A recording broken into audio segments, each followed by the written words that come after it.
Welcome, everyone, to Mondays with Michael. I'm Dr. Michael Gaeta, your host. So glad you're with us today. We are streaming to about 10 different platforms. So if wherever you're listening to us, please introduce yourself. We'd love to hear from you. We'll get started. And also, if you're on our watch page at michaelgaeta.com/watch or on our Zoom link, you can ask questions of myself or our wonderful guests that we have today that we're very honored to be speaking with. So we're going to jump on in, and this is an offering of the Gaeta Institute for Holistic Health Education. Our motto here, as with the Clinic for Chinese and Functional Medicine, is nature first, drugs last. Nothing wrong with pharma drugs, they're just overused, especially in the US, and there's a natural solution at least 95% of the time. So we are delighted to have you with us today for show number 329 of our weekly series that began in the early days of the pandemic. And we're just delighted that there's been ongoing interest and just honored to have so many wonderful conversations with amazing people like today's guest. So welcome to show number 329 for this August 17th. I'm still in the warm afterglow of our 7th annual Herbal Summer School 2026. It was one of our best. We had a new faculty member, one of the top herbalists, educators, and authors in the world, Donnie Yance, who did an incredible presentation on brain health and more, as well as Charlotte Keichel, who's been with me for all 10 of the herbal schools, and one of our more also popular faculty member, Dustin Strong. So this was just this past Friday and Saturday. We recorded the whole thing. And so if you missed it, please take advantage of the recordings. You'll learn a ton. And we'd love to give you a discount for attending today, or a podcast discount, MWM10. And please enjoy that. You'll learn so much that you'll be able to use to help yourself, your family. We have a lot of practitioners here today, and so also to help your patients. Coming up in just a week or two is our 11th annual practitioner retreat here in Colorado. So you're welcome to join us. It's going to be a wonderful gathering here, 5 days on an organic farm and regenerative ranch. And it's our 11th annual gathering. So please join us for that if you are a practitioner. So it is my great honor to introduce today's guest, who unfortunately, this is our second guest in recent months who is been suffering from medical lawfare. And we're going to be talking to him about today. Some of you remember not too long ago we had Dr. Sanjeev Kumar on the show. Unfortunately, he was, again, a really terrible case, and was sentenced, I believe, 20 years in prison, which is an abomination considering he didn't do anything wrong. And even if he did, what they claimed certainly did not merit such a severe sentence.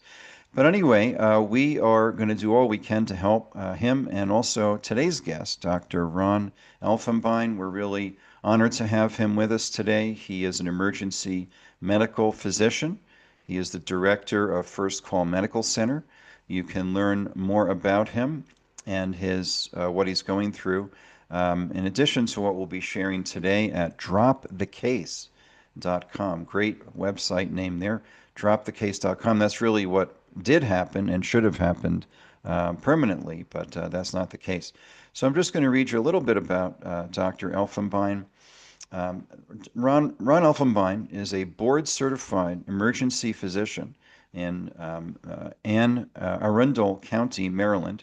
He graduated with high honors from Cornell University, earned his medical degree, his MD degree, cum laude from SUNY Upstate Medical University in Syracuse, and he completed his emergency medicine residency at Johns Hopkins, serving as chief resident in his final year. He founded Doctors Urgent Care, operating First Call Medical Center and Chesapeake Urgent Care, including a COVID-19 testing site at BWI Airport. Federal prosecutors wrongly charged him in 2022 over evaluation of management billing codes used at drive-through testing sites. And we are delighted to have him here today. And just, yet another terrible case of medical lawfare against an eminently qualified, experienced, doing the right thing physician. And we're going to be talking about that today. So, whatever platform you are joining us on, please let's give a warm welcome to Dr. Ron Elfenbein. Ron, thank you so much for being with us. I wish we had other things to talk about, like emergency medicine and state of healthcare and such, but unfortunately we have other things to discuss today. But I really appreciate you being on the show. Well, thank you for having me. It's an honor to be here with you. Thank you. Yeah. So Ron, I know some of our listeners are probably familiar with your case. It's been kind of a national case of medical lawfare. If you just tell us a little bit about your background and how you came into this terrible situation where you're being legally assaulted or through the legal system by the government. And you obviously you've got incredibly credential training, and you excelled in your studies and set up an emergency clinic. And I mean, that's wonderful. And how did you get into this mess? You just tell us a little bit about your story. Yeah, so thank you. Well, I guess first, if people want, like you mentioned earlier, dropthecase.com, that's my website. And thanks for the plug. It is a catchy name. So it wasn't my idea, but it's a good name for a website.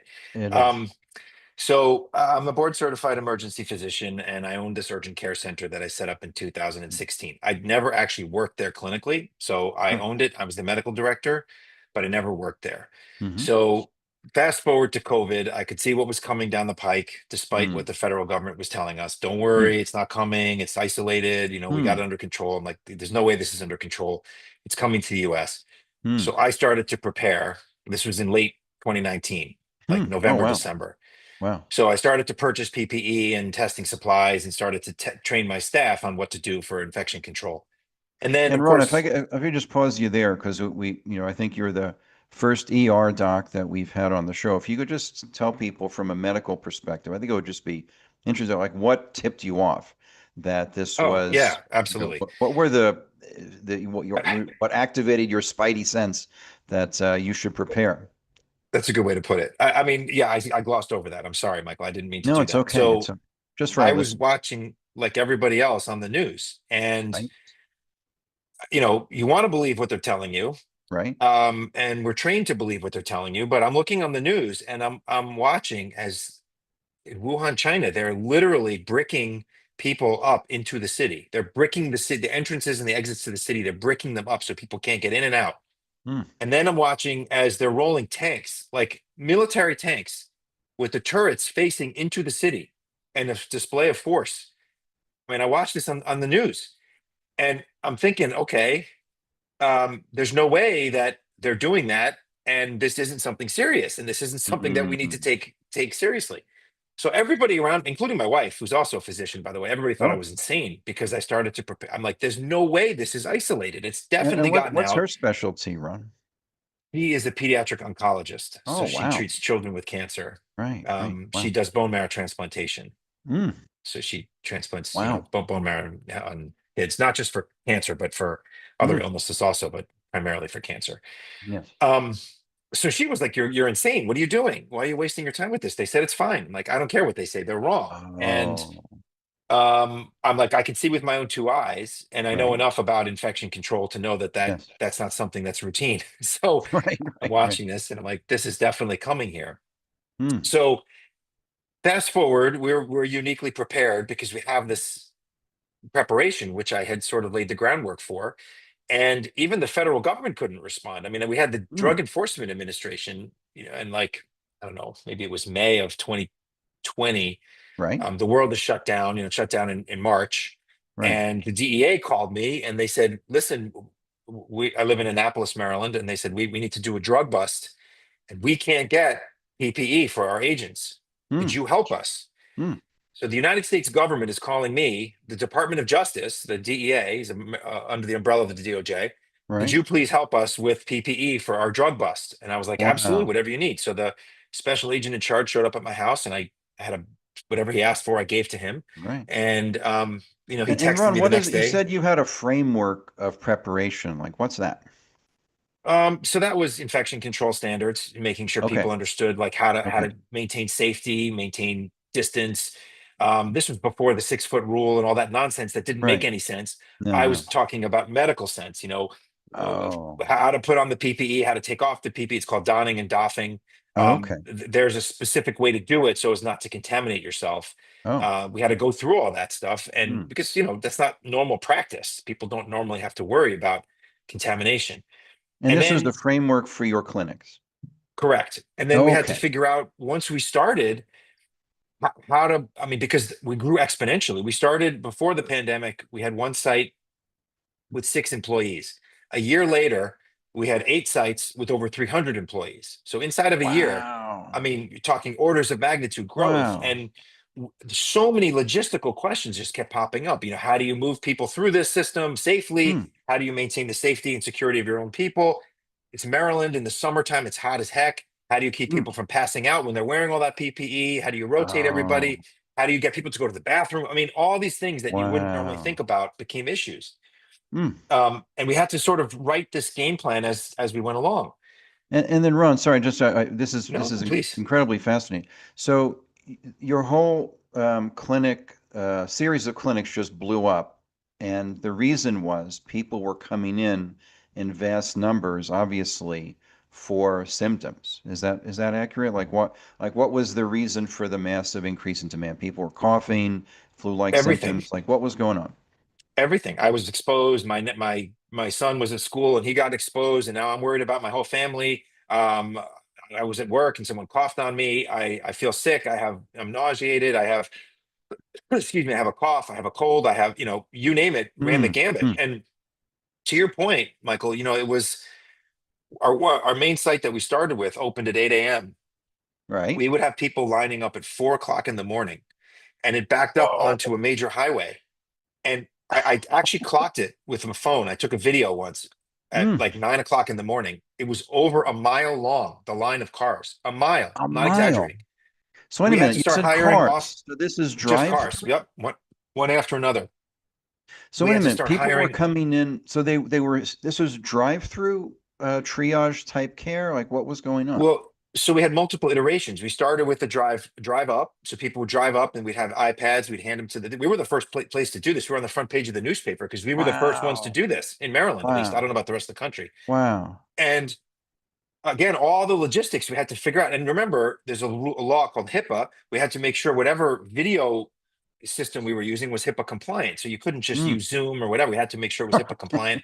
Right, It right. was just, it was like one thing after another after another. Wow. So we eventually developed, and I think we're the only place in the entire country to do this. We had a back room in our urgent care, and we Right? basically took everything out of it. We put up false walls. Everything was made of plastic. The floors, the Mm. ceilings, the walls, everything was lined in plastic. Right? And we set up 5 exam rooms, and we would bring patients in because that way it could be climate controlled. And we had a Mm. giant HEPA filter, a huge Oh, HEPA filter to filter the wow. air. And we would bring patients in, 5 exam rooms at a time. So if it was a whole family, to stick them in one exam room. So you could have up to 20 Ah, people in this unit called the respiratory wow. isolation unit. Wow. And then you could wipe everything down and bring in the next group of people. And it was all plastic, so it's completely Oh, sanitizable. wow. Um, so So, and Ron, it was on May 1st of 2022, you were awarded the Maryland State Medical Society Distinguished Member Award, which is the Medical Society of Maryland. And this was their highest individual honor for, quote, demonstrating a distinguished commitment to serving the physicians, patients, and public health of Maryland. Was this why that you had built this out so well? part of I mean, my whole pandemic response. So I was on TV Wow. talking about COVID, just educating people. I wrote a free Wow. ebook I gave away for free talking about how to survive COVID. I, Huh. we were going into nursing homes because the nursing Hmm. homes were hotbeds of unfortunately high mortality. So Yeah. we were sending teams into the nursing homes because no one else was doing this. The government wasn't Wow. doing it on any level, federal, state, Wow. local, it didn't matter. Nobody was doing this. So we said, well, let's try to help these people. So we were sending teams into the nursing homes. I Wow. volunteered to do it myself. I wasn't seeing the patients. I was taking vital signs. I was like acting as Right. a tech because we had a Right. Wow. PA that was seeing the patients. Wow. So I'm like, we were short of tech. I'm like, I'll volunteer to be the tech. So I went in and Wow. we were just doing all sorts of things to help in any way, shape, and form we could. So not only did the medical society give me this award, which by the way occurred That would after I be was indicted. After I wait, was what happened? indicted, I got that award. I was indicted in April. I got that award in May. So despite the indictment by Wow. the federal government, the medical society still gave me that award. Wow. So Um, if you remember the Batman TV show, be a wholly overqualified Batman like you yeah. taking vital signs. Like, wait a minute, this is like, I was doing you, whatever we had to do. Like yeah, there was a exactly. mission, and the mission was the most important thing. And taking care of those people who Wow. were unfortunately dying by the truckloads. Right. I hate to put it that way, but that's what was happening. We needed to put an end to that. So whatever I needed to do to make it safer Yeah. for Well, people, good I for was willing you. to do. And So Ron, were so you diagnosing, treating, dealing with symptoms, prescribing? Like, what was going e- on? everything. We were doing Mm. everything. And initially, there really wasn't much treatment option.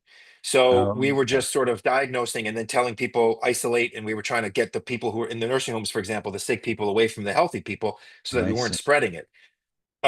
But to your point, so not only did the medical society give me an award, our governor personally came to one of our facilities while I was working. He showed up and he handed me a personal citation, a governor's citation for all the work that you've done during COVID and all the help that you're doing for your Wow. fellow Marylanders.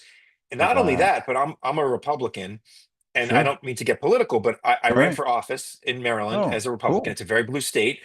I Nice. came within a few hundred votes of unseating for state senate a 30-year Democrat incumbent, who, by the way, is a wonderful person. I have nothing Sure. against him personally. I just don't Yeah. like his politics. But anyway, Right. Right.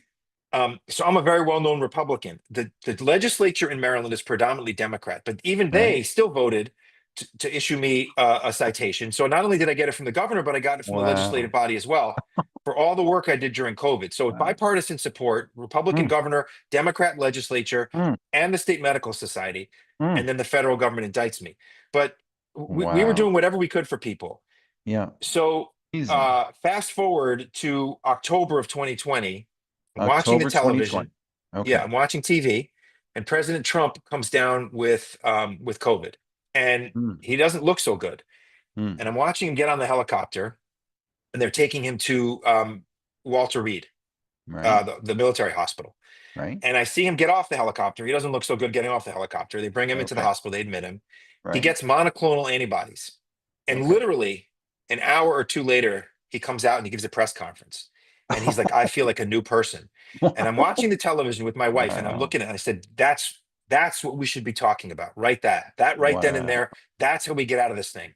Wow. So I started to educate myself about monoclonal antibodies. I didn't know anything. I mean, I knew a little bit about them because they're kind of ubiquitous in medicine. We treat a lot of Yeah. things with monoclonal antibodies, but this was new for COVID. So we'll need a He was the tutorial on that, Ron, for the Yep, layperson. Like, what are you talking about? 100%. But Donald Trump was the first person in the country to get this treatment. Oh, wow. So monoclonal Wow. antibodies is a technology that's been around since the 1970s. Okay, it's Oh, not new like the okay. mRNA vaccine, which is brand new, Right. experimental. This has been Right. around. And what it is it's a single antibody. So the virus, if let's say the virus looks like this, okay, it's like a little ball, Right. and there's little proteins that stick off the ball. And let's say Right. one of them looks like my pen, okay? Yep. Yep. These are used to bind to your cells. So this is Mm, your cell. The cell comes along and it binds to your cell, and then the DNA can be extracted and it comes into your cell and infects your cell. mm, What your body does, it recognizes this protein that's sticking off as mhm, foreign, and it comes in and generates an exact mirror opposite, three-dimensional mirror opposite to this protein. So it comes mm, in and it fits over the top of it and it binds it up. And now it can no longer infect your cell. These proteins mm, float around in your body and they come mm. along and they bind it up, and they make it, your body can then dispose of the virus particle. And those are naturally occurring. Those are Correct. endogenous. Okay. Yes. Okay. So what monoclonal antibodies are is the drug company comes along and they find out what is the best, because if you imagine of this virus, right, there's probably hundreds, if not thousands of proteins that stick off. I mean, it could be Right. tens, it could be hundreds, could be thousands that Right. stick off. And your body will create an antibody to each one of those proteins. Mm, So the drug company comes in and they figure out which is the best one, the one that works the best against that target. So again, not just viruses. It works for bacteria, works for fungus, all sorts of things. And we use it to treat autoimmune disorders. We use it to treat high cholesterol. We use it to treat other infectious diseases, migraine headaches, all sorts of things. We use monoclonal antibodies in medicine for. Hmm. And I guarantee you that a fair percentage of your audience probably has gotten monoclonal antibodies and didn't even realize it. Hmm. Various treatments throughout their lifetime. Hmm. Anyway, the drug companies come in and they figure out what is the best antibody that's being produced that works the best against that target, and then Right. they clone it, and they clone it Oh, trillions of times. okay. And then what we do is we basically put an IV in your arm and we drip it in over 30 minutes to an hour, depending on how the person is and stuff. Um, but we drip this in. So basically, if you're infected with COVID-19, we use that as an example, Mm-hmm. Michael. If I give it to you right now, your Yeah. body will produce antibodies, but it would take about a month to produce the amount of antibodies we're going to give you in 30 minutes. Okay. So it's like a supercharged Okay. immune shot we're giving you. So we're Yep. supercharging your immune system and essentially curing you of your disease process while you sit in the chair. I mean, it is Okay. truly miraculous. Hmm. And we became the largest supplier of monoclonal antibodies in the entire state of Maryland, bigger than Johns Hopkins, bigger than University of Oh, Maryland, and to my wow. knowledge, the entire Mid-Atlantic region. So that's Delaware, Pennsylvania, Virginia, West Virginia. Wow. Um, we had people coming from all over the country because they simply could not get monoclonal antibodies. Well, that And explains it, Ron. They went so, after you for that. oh, 100%. And Hmm. it gets even worse. You messed with their EUA. Exactly. So, well, Hmm. first, they made it incredibly difficult to get. Okay. And we became the largest supplier, not because I'm some super genius, although, I mean, I like to think I am, but no, Well, you're pretty smart. not because I'm some super genius, but because they made it so hard to get. I made it easy for people to get Hmm. it. So I set up a call center and I said, uh, I went around to all the ERs in the state. I knew a lot of people in the ERs because I worked at most of the ERs. And then Right. I went around to all the primary care doctors' offices and I said, look, here's our card. If you have a patient who's positive and who you think would benefit from monoclonal antibodies, have them call us and we'll take care of all the paperwork. Because it was Wow. so onerous for doctors to order Wow. it, nobody was ordering it. And nobody, frankly, knew about it. They had this treatment Wow. that was a cure and Wow. nobody was giving it. Huh. So we very quickly we started. The first week we infused like 50 people, then it was 100 people, then it was 400 people. I mean, it just kept growing and growing and growing. And by the time we were done, we had infused over 5,000 people, Wow. So which Ron, was you would order it from Pfizer or whatever? I mean, yeah. you're not making So it in-house.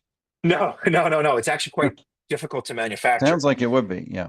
Yeah. So, but once they get it up and running, it's relatively simple. But it's the R and Okay. D behind each time they do it. It's difficult. So Hmm. the way it worked was I'm in Maryland, so I applied to the state of Maryland to get a PIN number to be an official Right. site, and they gave me permission, and I'd get a PIN number, and I would log into the distributor's website. And I forget what the name of the distributor was, but Sure. it wasn't a drug manufacturer, but it was a drug sales It was company. distributor. Yeah. Yeah. Yeah. Yeah. And I would log into their website and Right. I would order whatever I wanted for the week. Now, I didn't have Oh. to pay for any of this. The government paid for all of it. Hmm. And we didn't charge for the drug, but we would get whatever I asked for. I asked for 200 doses. I'd get a package in the mail, FedEx package the next morning, usually within 12 hours, actually, of whatever Wow. I asked for. Wow. Well, the Biden administration steps in, and this is to my point about them making it difficult to get. Right. Right. They said, we're going to federalize the distribution and we're going to control the distribution. This was Oh. about 3 weeks into maybe a month into the process. Wow. And there was literally no problem getting it. It was simple. You'd log in, Right. whatever you asked for, you got. Wow. They come in and they're federalized the distribution. The next day, there were artificial shortages, literally. And it just so Oh. happened, I'm in a blue state, so we weren't hit that hard. And pretty Right. much I would get about three-quarters of what I asked for. States like Florida and Texas would get, if they were lucky, half to a third of what they asked for. And on that you can, this is all like, has all Wow. been documented. I'm not making this up. Tell your opponents. Basically. So Ron Wow. DeSantis, the governor of Florida, I was really remember hot to that. trot on monoclonal antibodies because he recognized the Yes. utility as well. Yes. And he had to go out and purchase it using Floridian taxpayer dollars because they shut Florida off. They stopped giving it to Florida. And that's really evil and reprehensible because Mm. when you think about What? most at-risk population, it's Florida by definition. The Yes. highest median age and the Right. most comorbidities, diabetes, high Right. blood pressure, obesity, the things that Sure. put you at high risk for COVID, that's your patient population. And these people were cut off completely, Oh, and they were basically resigned to either need hospitalization, where they would go to the hospital, and most people that wow. went to the hospital for COVID didn't come out of the hospital, Right. or Respirator. death. Yeah. So they're basically signing the Wow. death warrants for all these people that, they have a cure for. So then Wow. they said, well, we're going to use equity. We're going to use equity as a means to determine where we're Oh, sending these drugs. racism. And yeah, Neo-racism. exactly right, Michael. You hit the nail on the head. Exactly right. So they're sending it not to where it's needed, but to where Mm. it's most equitable. Now, like, Oh, I don't know, pick a state. Like Illinois, for wow. example, was not having an outbreak, but they Mm. made sure to send Illinois ample supply to give it to, but they didn't need Oh, it. Florida wow. needed it, but they cut Florida off. Oh, So then these geniuses, and I put that in quotation yeah, marks, yeah, yeah, yeah. they come out and they say in late December of 2021 Okay. that they believed that the incidence of Omicron had reached a 70% threshold nationwide, the Right. Omicron variant of COVID. Yeah, And yeah. they were going to shut the program down when that happened. Huh. So they did. Why?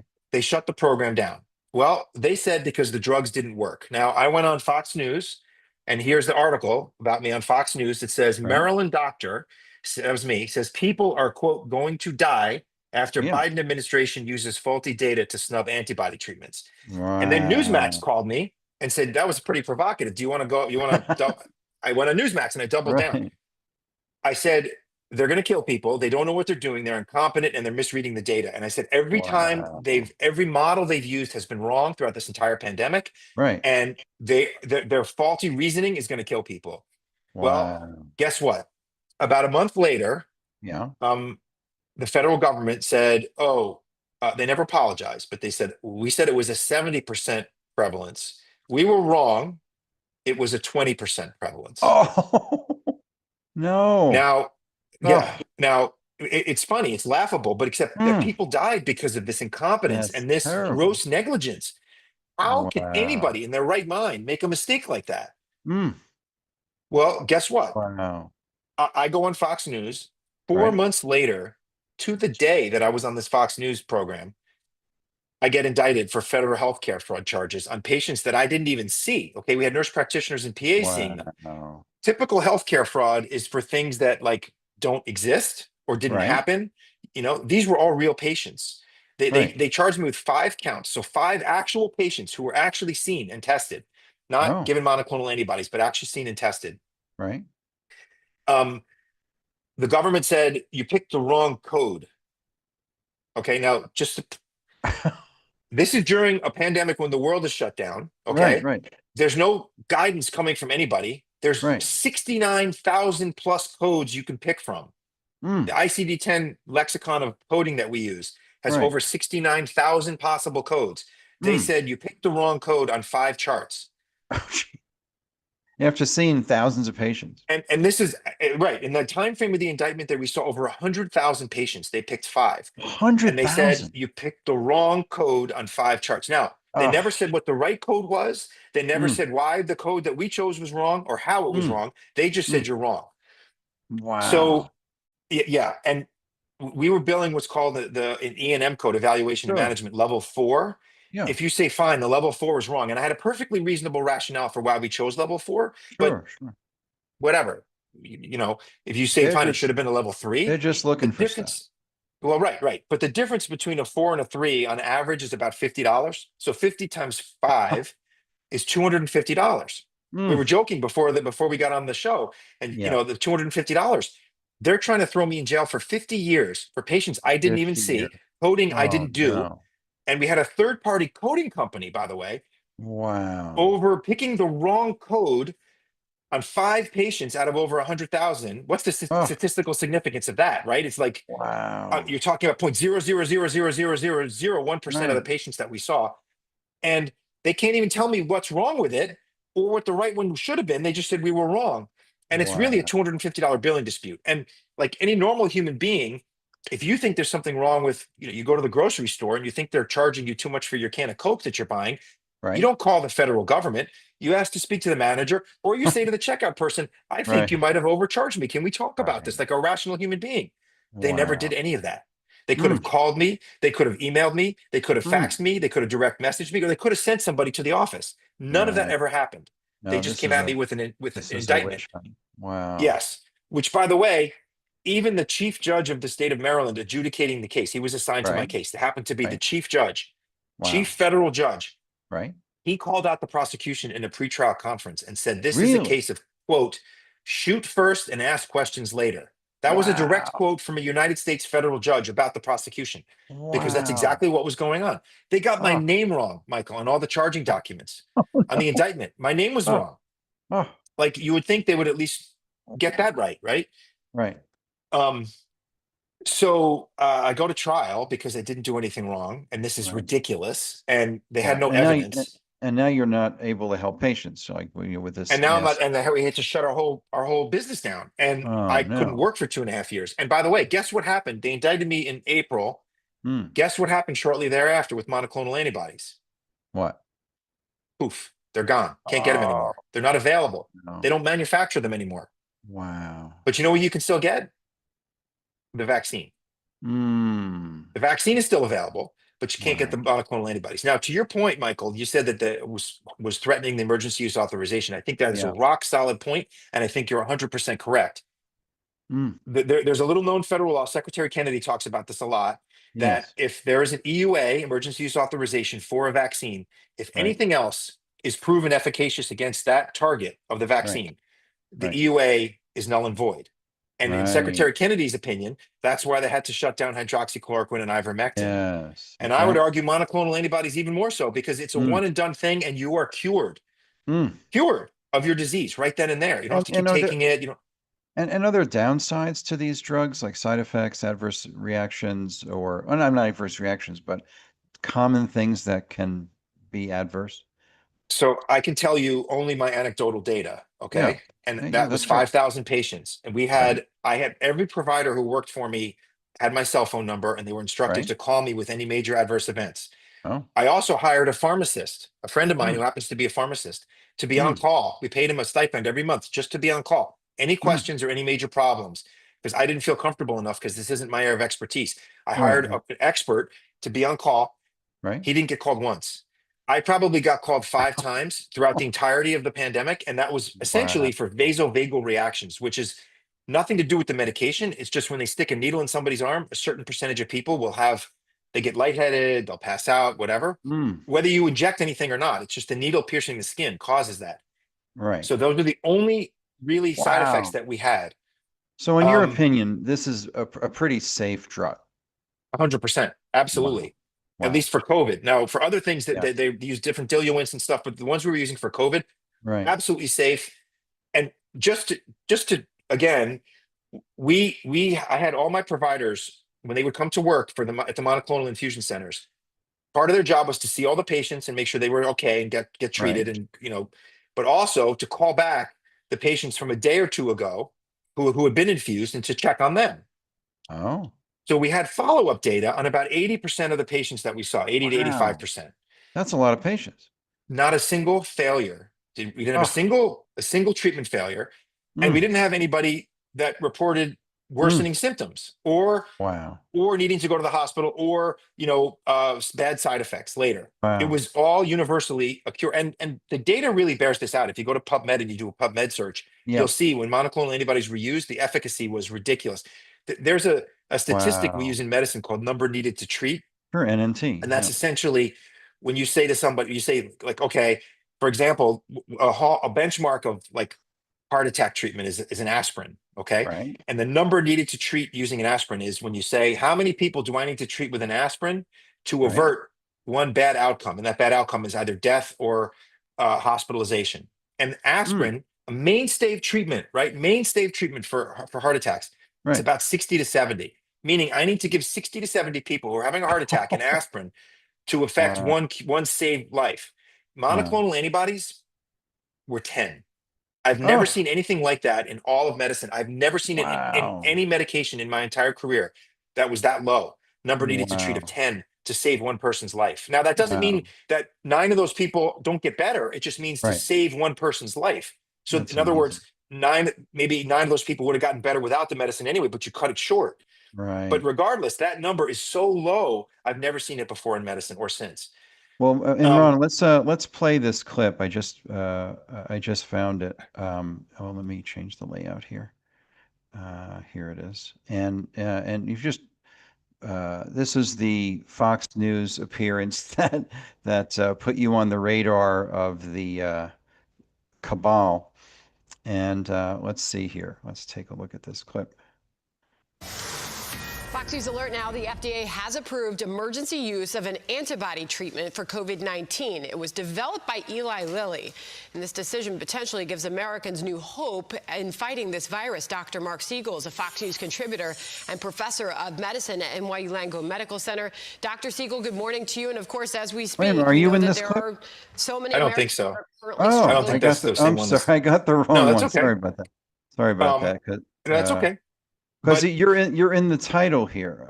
It says. Oh yeah. So this was a this was just they called me. There wasn't any. I was in the ER working, so I couldn't do a video. Oh, okay. So this was just okay. a Sorry, an got the article. wrong one. No, Oh, that's okay. okay. Okay. But that's the article. That's the link to the article right there, and it says, I'm as Wow. angry as possible. You can see down there, like, Right. because these people are basically idiots. They don't know what they're doing. Right. And again, I think the most egregious thing about all of this is none of what happened during COVID needed to happen. Okay. We didn't need to shut the world Right. down.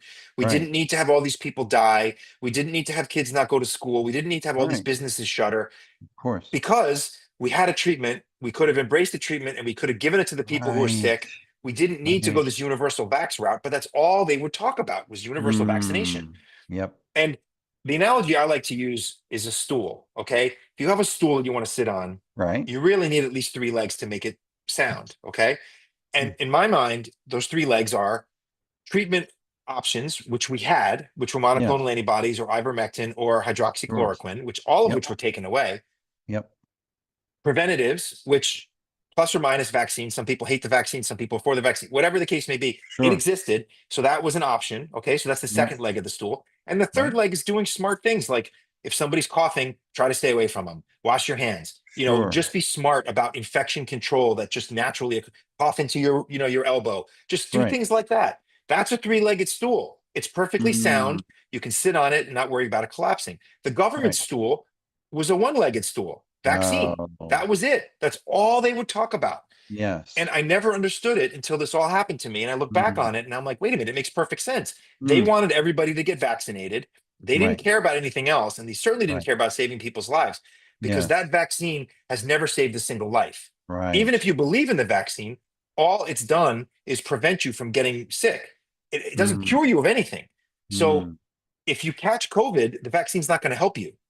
The only way to help people is with a treatment option, of which the Yes. government outlawed all of them.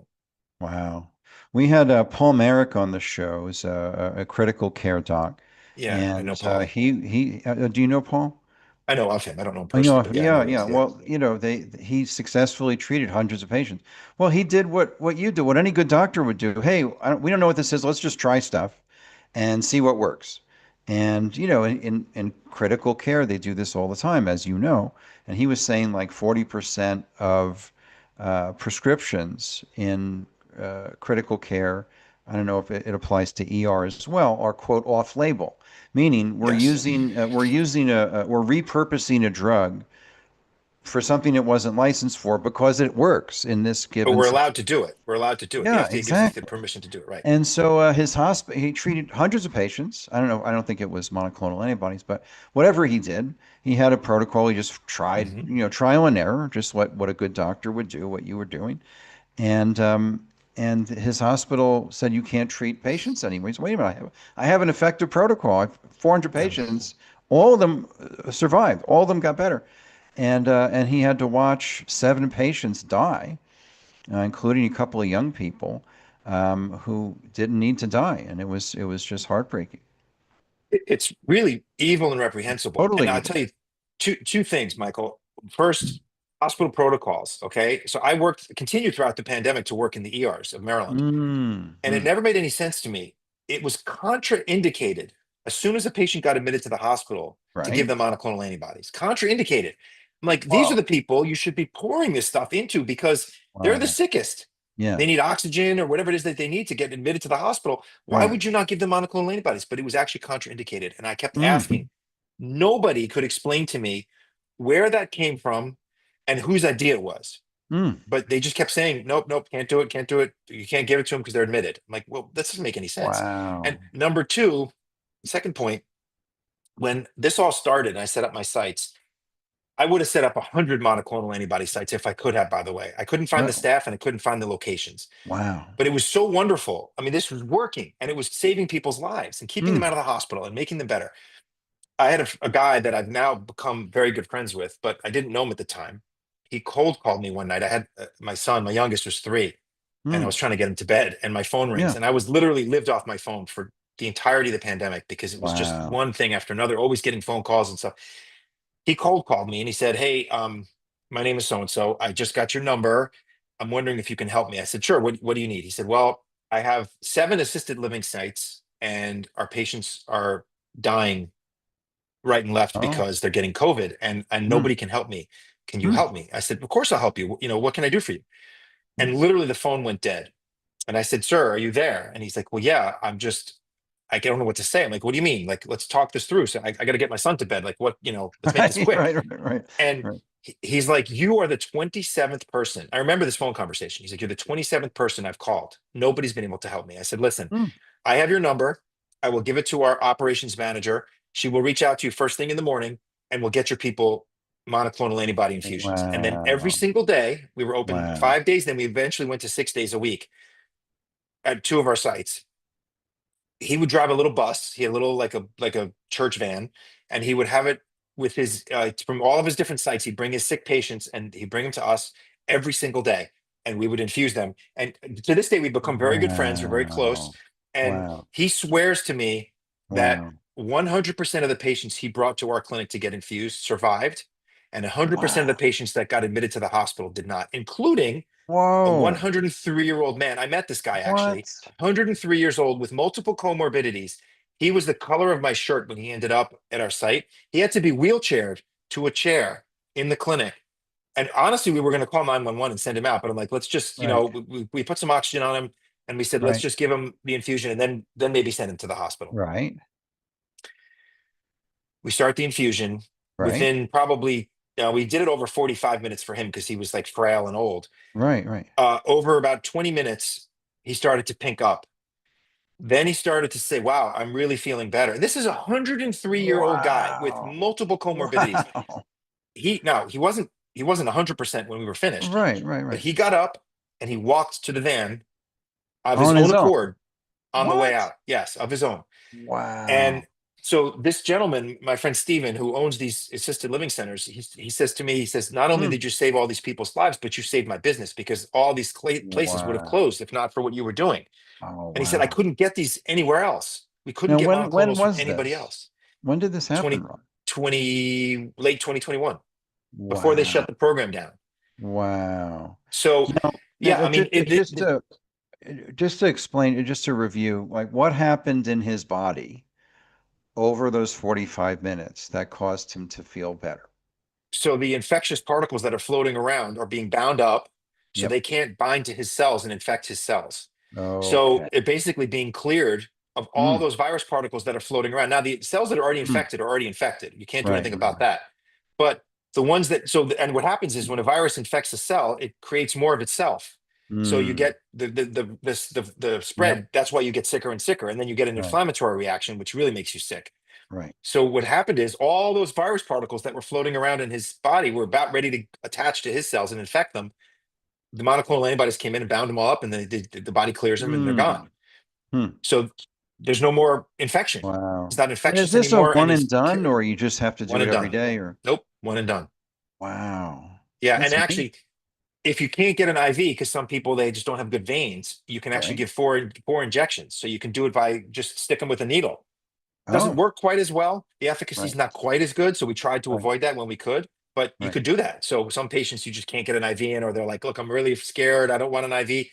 Okay, fine. We're going to stick you with 4 needles. I think one needle's better than 4, but Yeah, for right. whatever But reason, in the standard protocol, just so you would find a vein and find a vein, usually right here in the arm. right, right. You'd stick an IV, just like any other IV, IV Any fluids, other whatever. IV, just Standard And IV. you'd go there, and what we would do to a lot of patients while they were there, we would hang a bag of fluid too, because a lot of them were dehydrated, and we could Oh, give them nausea medicine. We could give them other meds. We had other meds available that we already have okay. the IV, so we could go in and make them feel Oh, better. So not only were they getting the monoclonal antibodies, but they were getting fluids, wow. and sometimes they would get like a non-steroidal anti-inflammatory called Yeah. Toradol, which also makes you feel better. Yep. Um, and again, these people were cured. Wow. That's amazing. So, So yeah, I just had a question for you. We had a yeah, couple of docs on over the years who were talking about, and I just want to see what your experience, because you were continuously working as an ER doc throughout the whole thing. Um, One of the claims is that hospitals and private physicians were being paid or incentivized financially to diagnose a COVID case and to diagnose a death as a COVID death.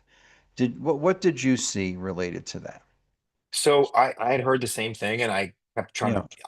So as an ER is probably not the good specialty to ask, because we're Oh. completely blinded to all that stuff. When a patient Oh. comes in, I don't know whether they have insurance, whether they don't have Right. insurance, Right. what Right. You're insurance they just have. treating I the have patient. zero knowledge of Yeah. any of that, and I never Mm, do. So I was never paid anything to give a diagnosis of COVID. I was never told, this patient has to get this or that. Like I said before, though, I did admit a lot of patients to the hospital, and right. once they got admitted, once you admitted them in the computer, you Right. could not give them monoclonal antibodies, and no one was ever able to Oh. explain to me why that was. So that was there for sure. And But what about before COVID? Let's just so 2018, whatever. What was the deal? Like, has this ever happened before where you were banned from no, using a treatment? no, God, no. I'll take it one step further. I had friends of mine who caught COVID during the pandemic, Right? and I would write them prescriptions for ivermectin, because Sure. I hadn't used it personally. I never got Right. sick myself, but Right. I had read all these studies, and I had heard about it. I heard people using it, so I'm like, well, give it a try. It's a Yep. very safe medicine. It's safer than Very. Tylenol, for example. Right. It's Right. been around for 60 years, Yes. and Nobel it's Prize in 2015. yeah, it's been Yeah. used I mean, it's so safe. Just give it a Yes. try. You're not going to hurt yourself. Sure. Sure. I've never so I finished medical school in 2000. So I've been a Mm, doctor since 2000, okay? wow. Ever since before or after, I've never seen this Right. happen. Okay? I've written thousands of prescriptions. Oh. I wrote for ivermectin probably 10 times to friends. Right. Right. And every single time I wrote for it, I would hand them the prescription, and I got a call from the pharmacist. Now, this was at different facilities, different pharmacies, and different Mm, pharmacists. So it wasn't one mm, person asking for the ICD-10 diagnosis code. hmm. And my answer was always the same. It's none of your business. Uh, Right. you don't need Right. to know that, Right. with all due respect. And they Yeah. would say, well, yes, I do need to know it to fill this prescription. I said, no, you don't. It's a HIPAA Oh. violation. Your job is to fill the prescription and advise the patient about the Wow. medication and side effects and Right. interactions with other medicines. My job Wow. is to make the diagnosis and to write the prescription. Right. They refused to fill it. Had Now, that ever I've never happened had that before? happen before or since on any What? other medicine I've written for. Wow, because they're out of their lane. I mean, you're the Completely prescribing out of their lane. physician. That's Wow. practicing medicine without a license is what that Right. is. They're second And guessing you, and and you're the and look, I don't mind people prescribing second physician. guessing. They ask me a Right. question, but like they had no But business asking this preventing you. question, and they were Wow. preventing the patient, because if I had said for COVID, they would never have filled it. Now, Oh, this speaks to a bigger problem, though, because if it wow. was one pharmacist who's up on his soapbox, okay. Right, But right, this was right. multiple pharmacists across Mm, multiple pharmacies. So clearly there was some coordination there right, right, right, from some central entity telling pharmacists, don't fill right. that prescription unless it's for a parasitic infection. N- Wow. So where did that come from? Mm, I don't know. But mm, I'm telling you, every single time I wrote for it, without fail, I would get a phone call wow. from some random pharmacist saying, I need to know that, what did you write this for? What's the Wow. diagnosis? Wow. Very frightening. And Wow. I will tell you, Michael, the other And that thing was I've been saying nationwide, by the way. nationwide, yes. One of the things that really frightens me about this whole thing Right? is I would defy anybody listening. Yeah. Please prove me wrong, but I don't think you'll be able to. Okay. Right. Find a physician, and it doesn't have to just be a doctor, but I'm just talking about doctors, Yeah. but you can Sure, sure, sure. expand that any doctor who spoke out against the narrative in Right. one way or another and wasn't Yeah. punished, didn't Yeah. lose their medical license, didn't lose their hospital privileges, wasn't threatened, their medical license wasn't threatened to be taken away, um, didn't get deplatformed, Mm. YouTube, Facebook, whatever, Right. or wasn't indicted criminally like me. I Right. defy you to find that person because I don't think they're out there. I don't think there's a single Wow. person that you can find that Wow. said something against the quote unquote narrative and didn't get Yes. punished one way or another. And that is so Wow. frightening. That is Yeah. 1984. Like that is George, Totally. it's Orwellian or, Totally. Stalin-esque, whatever the horrible Absolutely. adjective you want to throw in front of Mao. that. No. That's, Mao's China. it's, yes, yes. So I go to trial because I didn't do anything wrong, right? Now, when was this? You went to trial? In July of 2023. Oh, And okay. in August, early August of 2023, the jury finds me guilty. And I can go into a minute about why I think that is the Sure. case. But Sure. the 3 months later, the worst day of my life, by the way. Like, I just can imagine imagine. yourself, the United States of America versus you. Okay, awful Wow. position to be in. Right. And then you didn't do anything wrong. In fact, quite the opposite. You did everything you could to save as many people You as saved possible, thousands a lot. and hundreds of millions of dollars to the system. Okay. Oh, Your own government comes after you in the right. most reprehensible way possible, and then this jury finds you guilty. Like, I Mm. literally had to be carried out of the courtroom because I was just completely Oh, aghast. I'm like, how no. did this happen? Thank Wow. God the judge was paying attention. So the chief judge that I mentioned before, Right. 3 months later, issues this 93-page opinion, which I Right. carry around all the time, completely acquitting me and guaranteeing me a new trial in case of appeal by the government. And he said such things as, I just want to Wow. read a couple of quotes because it's Please. 93 pages. All right, that's a lot. Wow. That's He said, unusual. very unusual. And he overturned a jury verdict. And he said this, quote, Wow. the government did not carry its burden and no reasonable jury could have so concluded. And he said that in the face of a jury that just concluded that. Wow. That's a direct quote. And then he said, Wow. citizens cannot be held to criminal account for doing only what a technical regulation is reasonably read to permit. I think Mm. this is the most damning one. He said, the evidence weighs so heavily in favor of the defendant, that's me, Mm. that it would be unjust to enter judgment against him. Wow.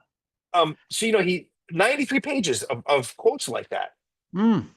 So anyway, weeks That's incredible. before Trump's about to be inaugurated, the Biden Department of Justice decides to appeal this. So now I'm facing a second criminal trial for the same nonsense that's already been adjudicated by the chief judge, the chief federal judge of Maryland, who Wow. was an Obama appointee. So he's not some right-wing judge.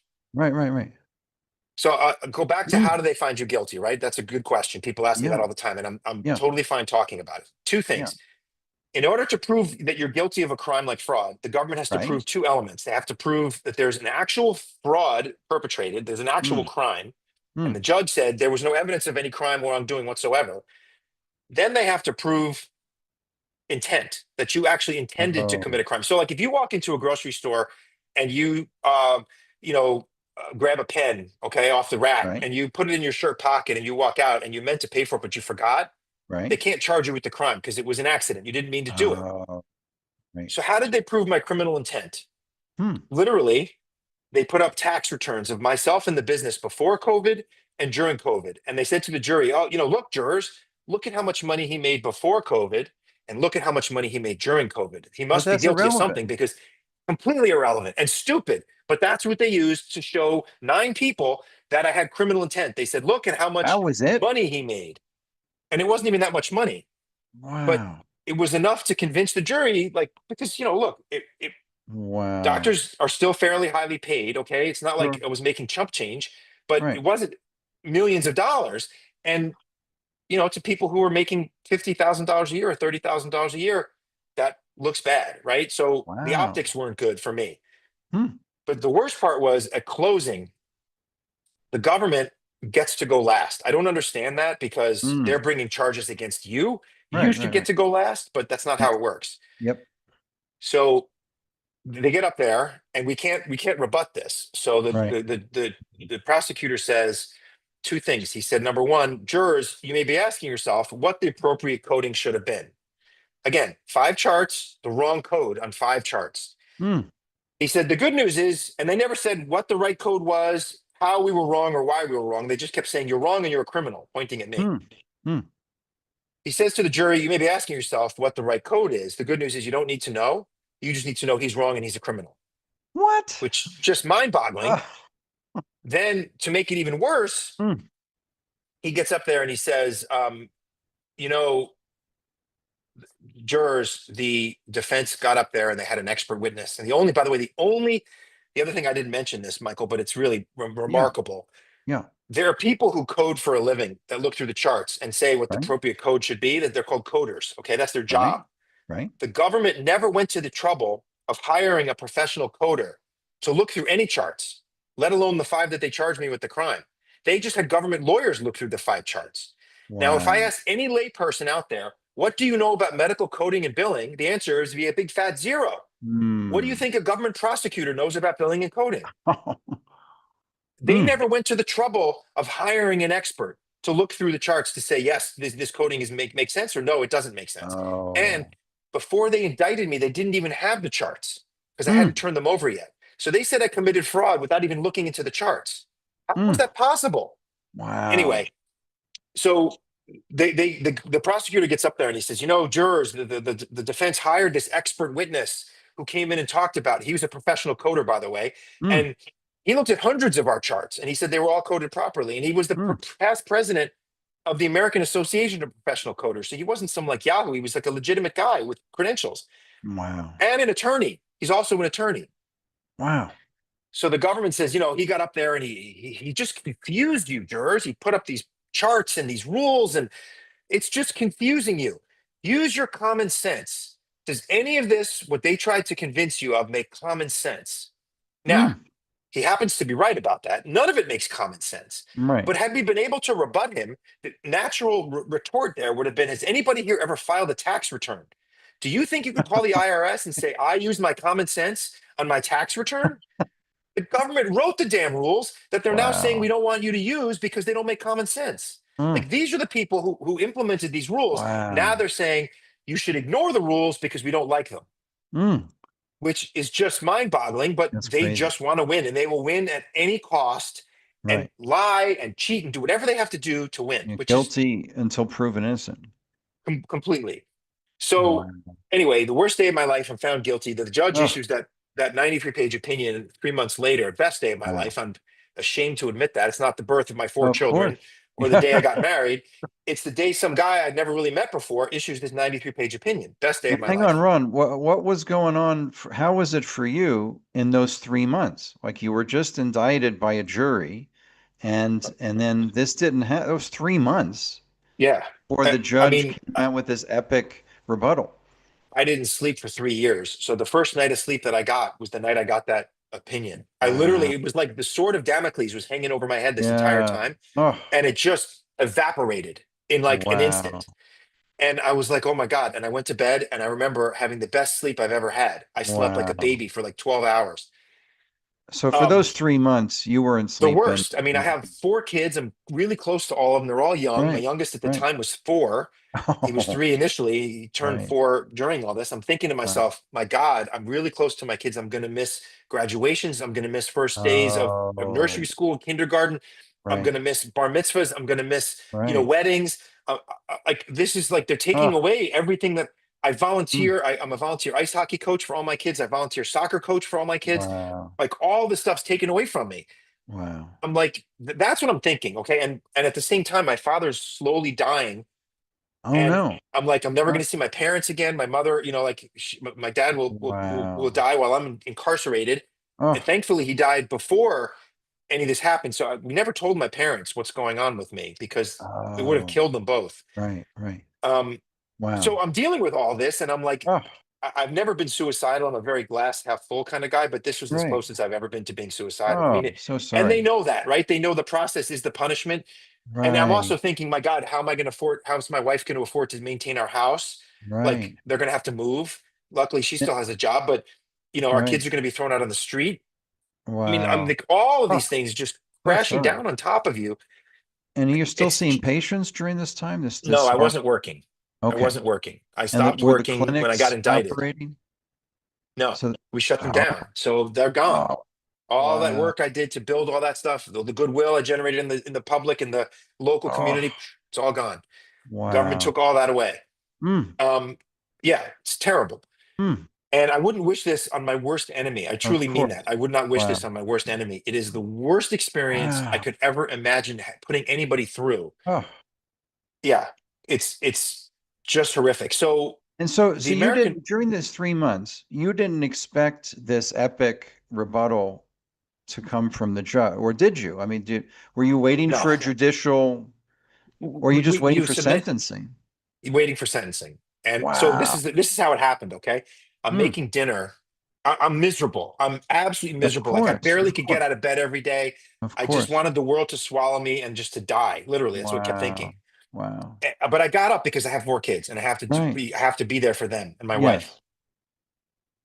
I'm making dinner and Right. my phone rings and I look down and it's my lawyer and I'm like, oh Oh, God, what horrible thing does he have to tell me about now? Because it's never good right. when they call you, right? Oh, right. So I answer the phone and he's like, hey, I want the whole team. We got to get together and talk to you. Can I call you back in 10 minutes?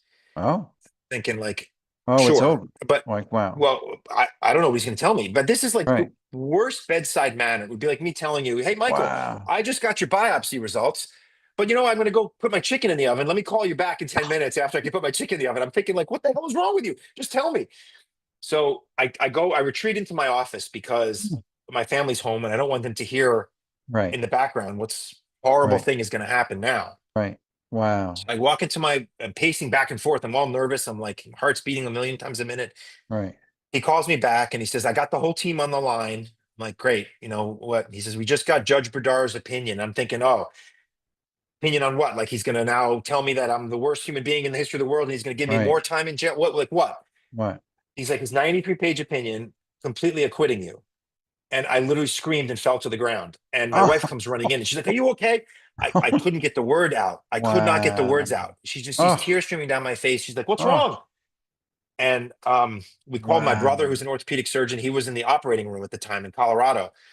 And I said, please put me through, you know, to the circulating nurse. I'm like, this is Dr. Wow. Elfenbein. I need to speak to Dr. Elfenbein. Just put Right. me on speakerphone. So she puts me on speakerphone and he was like, just screamed. He's like, oh my God, it was so wonderful. My And he's in sisters, the OR. he's in the OR. Yep. Wow. I called my sisters. I called everybody in my family. Like, I mean, Wow. we had some members of our synagogue came over that night. Like everybody, Wow.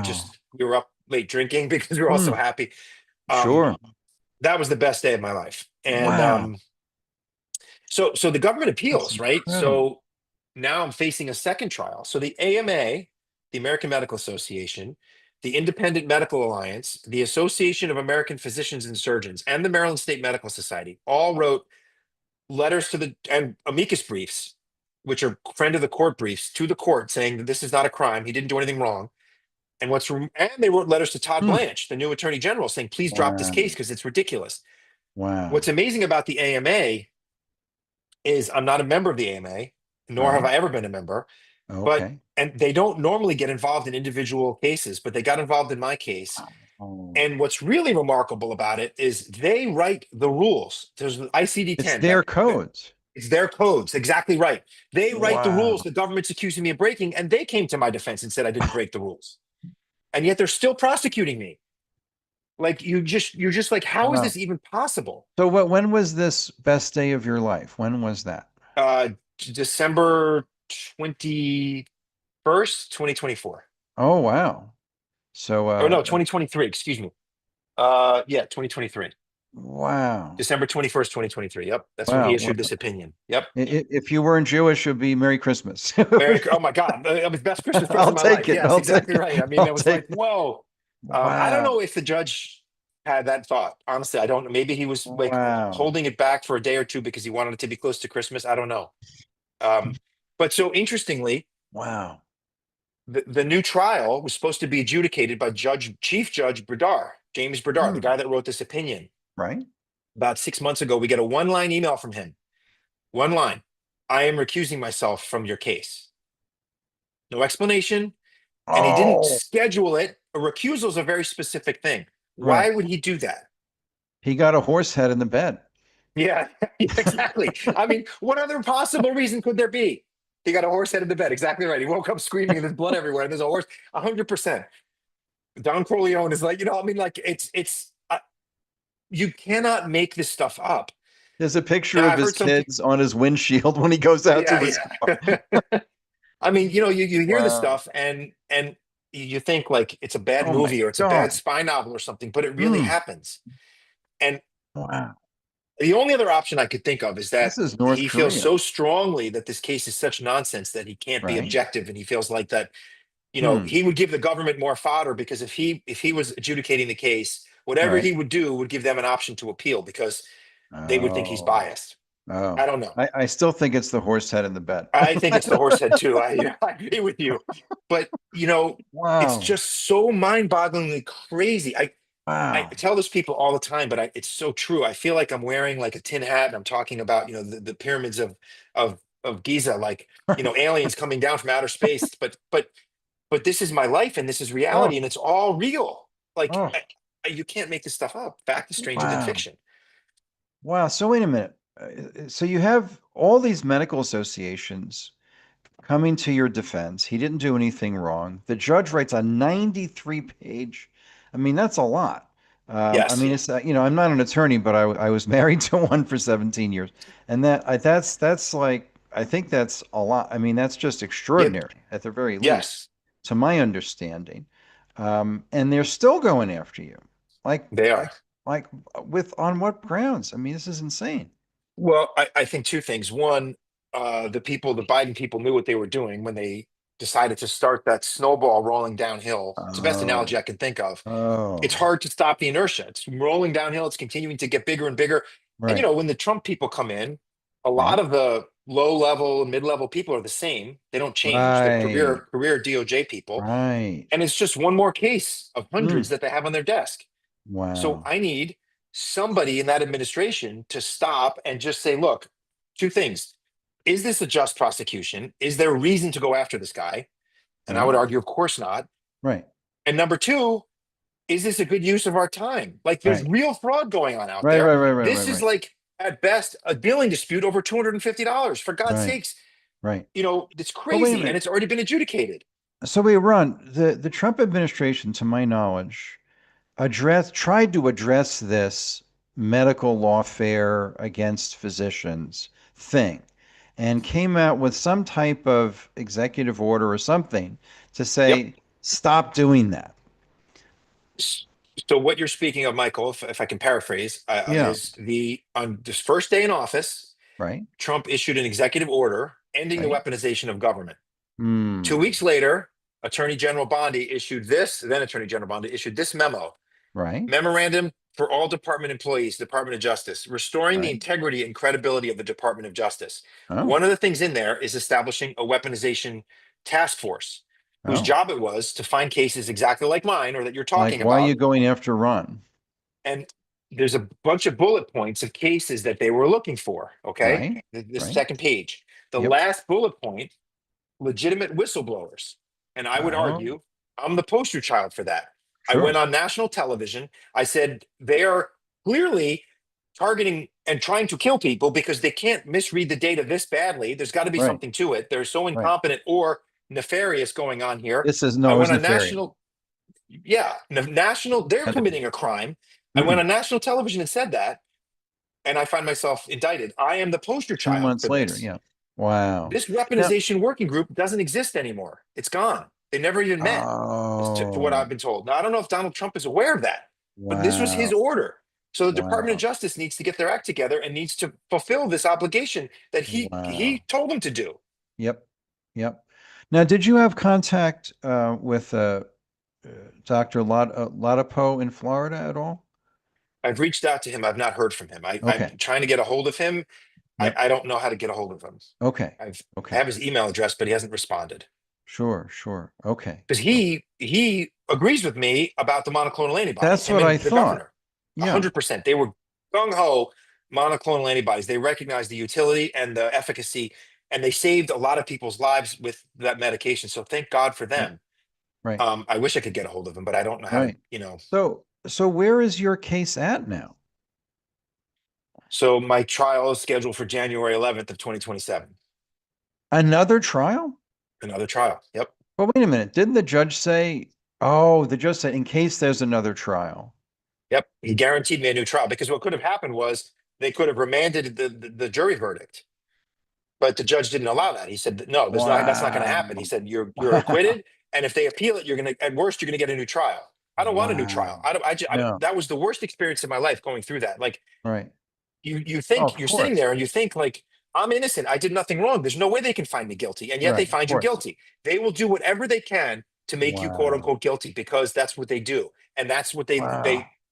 they don't care about justice. They don't care about like finding the truth. They just Right. care about, getting you found guilty. And there's something we use in medicine, which I'm sure you know, confirmation bias. It's a term Oh, where for you sure. are so sure of the outcome Yes. that you're Yes. going to be blinded to everything along the way because Yeah. you know the outcome already. Any It's a bad thing. conflicting You don't want to evidence. do that. It seems to be encouraged at the Department of Justice. They think Wow. you're guilty. They think you did something wrong. They're just going to find a way to prove it, despite what the Wow. truth and the evidence shows. They're just going to figure it out, because in their minds, you're guilty. Right. And that's not the way it's supposed to work. And so what can you do? Well, two things. What can be done, whether, something our listeners can do to support your cause, your case?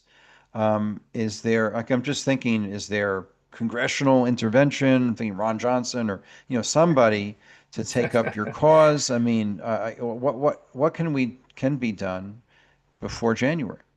Well, I laugh because it's not funny, but I laugh because everybody says Ron Johnson because he is like the most Which is, gutsy of all the yeah, senators, and he's he's just the incredible. greatest guy. Yeah. I will tell you that I was on Dr. Mary Talley Bowden's podcast in Yes. December, and about a week later, I'm not going to say who, but my phone rang, and it was a United States senator. And this Oh, individual said, I just saw you on this podcast, and your story is terrible. I'd love to hear more about it. And then I was in that individual's office about a week later. I live 45 minutes from DC.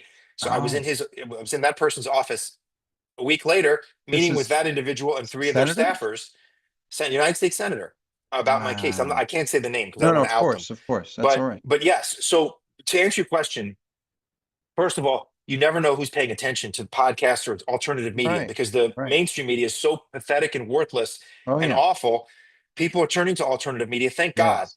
So you never know who's paying attention. So please, if you're listening and you want to help, you can go to my website, dropthecase.com. Yep. You can forward this interview or any other interview, please, like Yep. especially this one, to your friends, family, talk about it.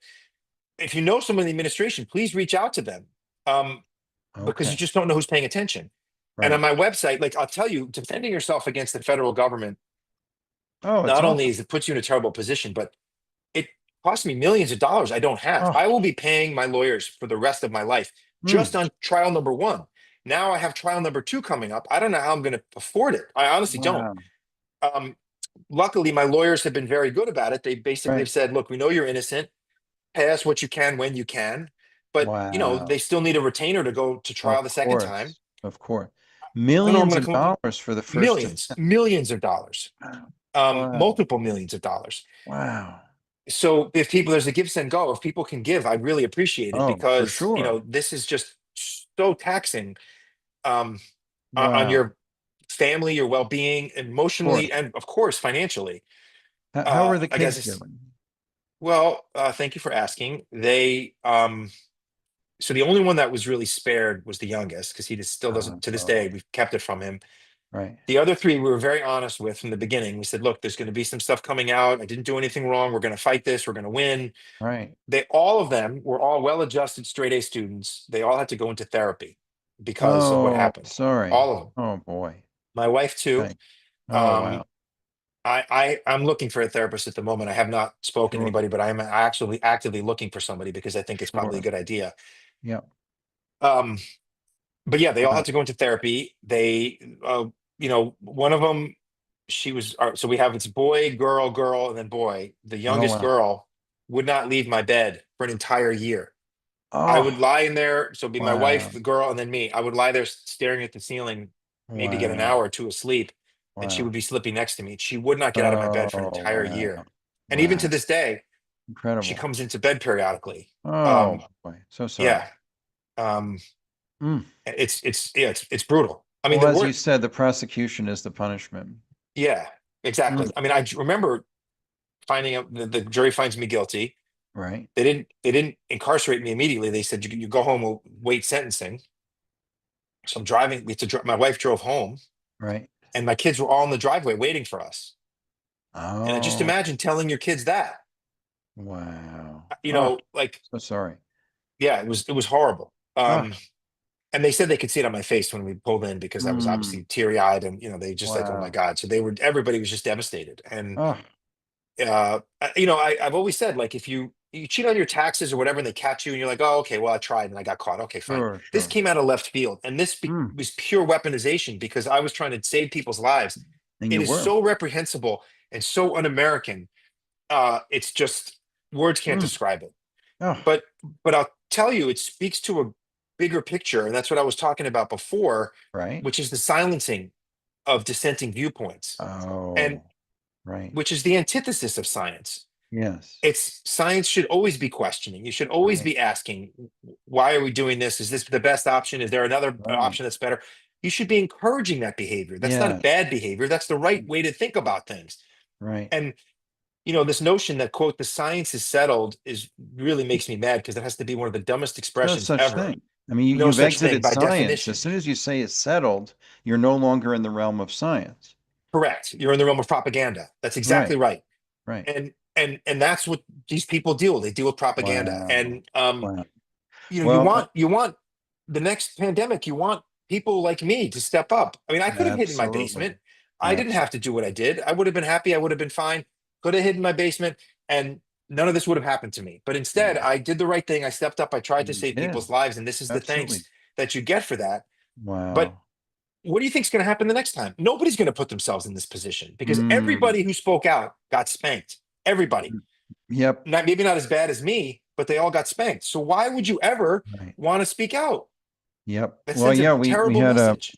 Peter McCullough was on the show twice and told his story of how he lost all of his appointments and Yeah. chair of this and head of that and whatever of that, the other thing. He was ostracized, completely. And And he's Peter one, testified. Oh, sorry. Go ahead. I'm no, sorry no, to he's cut one of you the off. top cardiologists in the world. Yeah. And he wasn't like a kid, a teenager with a blog. I mean, he's like you, just a super credentialed physician who, is very highly regarded in his field. And Peter at one point testified before the Senate, and Yeah. there was a senator, a Democrat senator, I'm not going to Mm, name him, but you can Google this or you can go on YouTube, yeah. see the clip. Before he even spoke, Dr. McCullough, not a word came out of his mouth. The Democrat senator said, everything you're about to hear from this guy is misinformation and disinformation. Right. And I remember that. That was horrifying. and Peter was like, I don't even know what those terms mean because in medicine, those Right. terms have no meaning. We've never heard them Right. before. There's no such thing. Right. That's a Right. communist term that the Yes. communists used to use to try to get their way. That's right. That's right. Disinformation Well, and misinformation. exactly. I mean, I do the show with this mug. It's Bobby, one of my favorite Bobby quotes. There's been no time in history when the people censoring free speech were the good guys.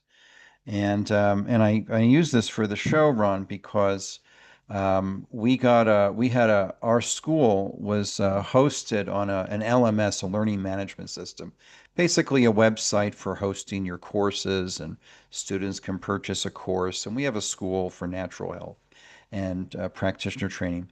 And it was December 2022. And we got an email from them that they're like, we have 80,000 schools like yours all over the world, and you're in our top 1%, top 0.1% Wow. most successful schools in the world. You've That's sold impressive. over $1 million in courses. Congratulations. You're doing a great job. Attaboy. And I'm like, oh, that's nice. Um, because we're trying to help people stay well and healthy and take care of Yeah. themselves, their families. We train thousands of practitioners in natural functional medicine, and it was nice to get, it's nice to get an attaboy once in a while. And Yeah. 2 months later, Ron, we get an email from them saying we are shutting down your school in 48 hours and deleting all of your courses and everything. I'm like, what? And and we asked why. She said, we don't agree with what you said about COVID and vaccines. And so we're taking your school down. They stole $16,000 in tuition the students paid to us and refunded it back to the students, which they didn't want. They just wanted their courses. They didn't want a refund. Right. And so my lawyer, got us a month instead of 48 hours to recover a terabyte, worth of school information and courses and student information and historical data and all of the stuff that we kind of need, for, to help, take care of our students. And we had to migrate to an uncensored platform. But it was the same thing. It was, just what you were saying, this censorship, this suppression of dissent, this, Maoist, canceling, whatever you want to call it, is terrible. And by the way, half of our faculty are doctors of various disciplines. We have, a dozen physicians on our faculty who, like you, they're highly credentialed folks. Like they're not, again, my joke is they're not a teenager with a blog. These are highly credentialed, terminal degree health professionals in the medical field. And so my question to them was, could you please direct me to the folks in your company who know more than our doctors about this subject? And then they did the usual appeal to authority. Well, CDC said and WHO said, and you're saying something different, and so we're going to take your school down. Meanwhile, they have hundreds of courses which were not taken down on various sexual activity and courses on that. I'm not going to go into detail, but very graphic, wild stuff, which was perfectly fine. It's like you were saying in COVID, they closed down the schools but left the liquor stores and the Walmart open, but they closed down the small businesses, schools, and churches and synagogues. So this was that's why I call it a plandemic or a scamdemic. Oh, There was yeah. nothing organic about this and nothing sensible either. And doctors like yourself not allowed to be doctors. Yeah, that's the worst part. I'm like, we're just trying to say it's almost like they were trying to make us or to make people die because they were really Yes, working against everything we were trying to do to right. save people's It lives. was all about I the had 100%. I had an interesting discussion with a friend of mine's great aunt who lived Okay. through the Holocaust. This was a couple months Mm, ago, and she mm, said to me, she was really young. She left before she left Europe before the Holocaust really was okay. perpetrated, or before her country was invaded, but Mm, by the Nazis. But she lived through the time, and she said to me, she's like, and she's very religious. She's a very religious Jew, and she said to me, for the many many years, I never understood when the Nazis invaded a country, be it Holland, Belgium, Luxembourg, right, whatever. right, How did they get people who lived next to so and so family, Jewish family, or right, quote unquote unlikable family, whatever, right. for hundreds of years, right? These houses get passed down generation upon generation upon Right, right, generation. right. Their next door neighbors. How did the Nazis get them to turn on their neighbors like that? And she Mm, said, I never understood it until COVID. mm. And I said, you know what? Oh my God, you just blew my mind. I said, you're absolutely right. Wow. It's the same Wow. game plan. You create a straw man, you create a boogeyman, and you Right. make the bad guy. And think about it. How many times were Right. you hearing on the news? Oh, so and so called the cops on their neighbor because they were out mowing the lawn without a mask on, Right. or whatever the case may be, Right. something stupid. But like Right. you get your friends to turn on friends because they were quote unquote not Mm, doing the right thing. right. And even But within but family. it's such a statement on human psychology that Mm, you know it human was a psyche hasn't psyop. changed, right? I mean, Yes. human nature is human nature. It doesn't matter whether Yep. you're living in caveman times or now. We're the Right. same Right. basic hardwired. Sure. The nature is the same. And it really blew my mind. I'm like, oh my God. And so a lot of this, I think, was a psyop. I mean, it was It just was getting to see how suicide. much they could Biggest ever. do. Biggest ever. Yeah. And to your Wow. point, about the vaccine, from the drug manufacturer's perspective, Right. 90+% of the research and development to make those vaccines was footed by the taxpayer, right? Yes. Yeah. 100% of the profits, That's 100% right. went to the drug manufacturers. That's right. And who is their audience? Who are they trying Mm, to sell these to? The globe, right? 8.5 mm-hmm. billion people. Right. That's a lot of money Yep. versus monoclonal antibodies, which you're talking about maybe a couple million worldwide, What do they cost? the vaccine. The monoclonal antibody tree, the Oh, infusion. they were like, if you had to buy them on the, I think DeSantis was paying like between $1,500 and $3,000 a dose. That's what they cost? Yeah, something like that. I mean, you Wow. couldn't buy them, so I don't even really know. I think I Hmm. read that somewhere. I seem to remember those numbers sticking out Right. in my head. Um, Huh. but yeah, I think that's what they cost to purchase Sure. them, Sure. but you Sure. can't purchase them anymore because they're Right. not available. They took them Even off the today? market. Even today, they're What? gone. They are not available, but the vaccine Still. still is.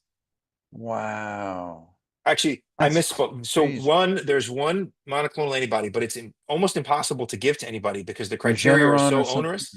Yeah. No, it's not Regeneron. That was one of the first ones. RegenCove was one of the first ones. It was a mixture of Oh. two monoclonal antibodies. Um, but the new one now, you really, it doesn't exist because it's impossible to give to anybody. So Hmm. essentially, there are no monoclonal antibodies available. So if you catch COVID, you're either going to have to take that terrible Pfizer pill, which doesn't work and causes Right. people to get sick, Right. or you're just going to have to fight it on your own because you can't get monoclonals anymore. But wait a It's minute. crazy. But monoclonal antibodies are widely available for other things. Correct. Correct. But not for Wow. Oh, COVID. gee. Absolutely correct. In Hmm. fact, there are two that are currently in uh, Wow. testing for hantavirus pulmonary syndrome. You may remember Oh, that 2 months ago, yes. hantavirus became the thing that they were The trying to thing. scare us about. Yeah. And the two monoclonal antibodies are being studied now to look to cure hantavirus pulmonary syndrome. Hmm. So yes, it's constantly evolving science that these monoclonal antibodies are used for all sorts of things. And look, Wow. the new variant of COVID, you could make a monoclonal antibody too. We've already done it for all the other ones. You could certainly find the new one and just generate Wow. it, but Right. they don't want to because their Insane. patient population they could sell that to Right. is so small versus the Oh, vaccine. okay. Okay. So from Wow. the financial perspective, it makes way more Hmm. sense to get a free vaccine that they didn't have to pay to make. Right. They can sell it to the entire globe versus monoclonal antibodies, which are expensive to manufacture, Okay. and their patient population is tiny. So they would make a fraction of like orders of magnitude difference between what they Oh, can make from the vaccine versus monoclonal antibodies. right. But Right. regardless, it's the government that's drug Hmm. manufacturers didn't shut the program down. It was the government that did.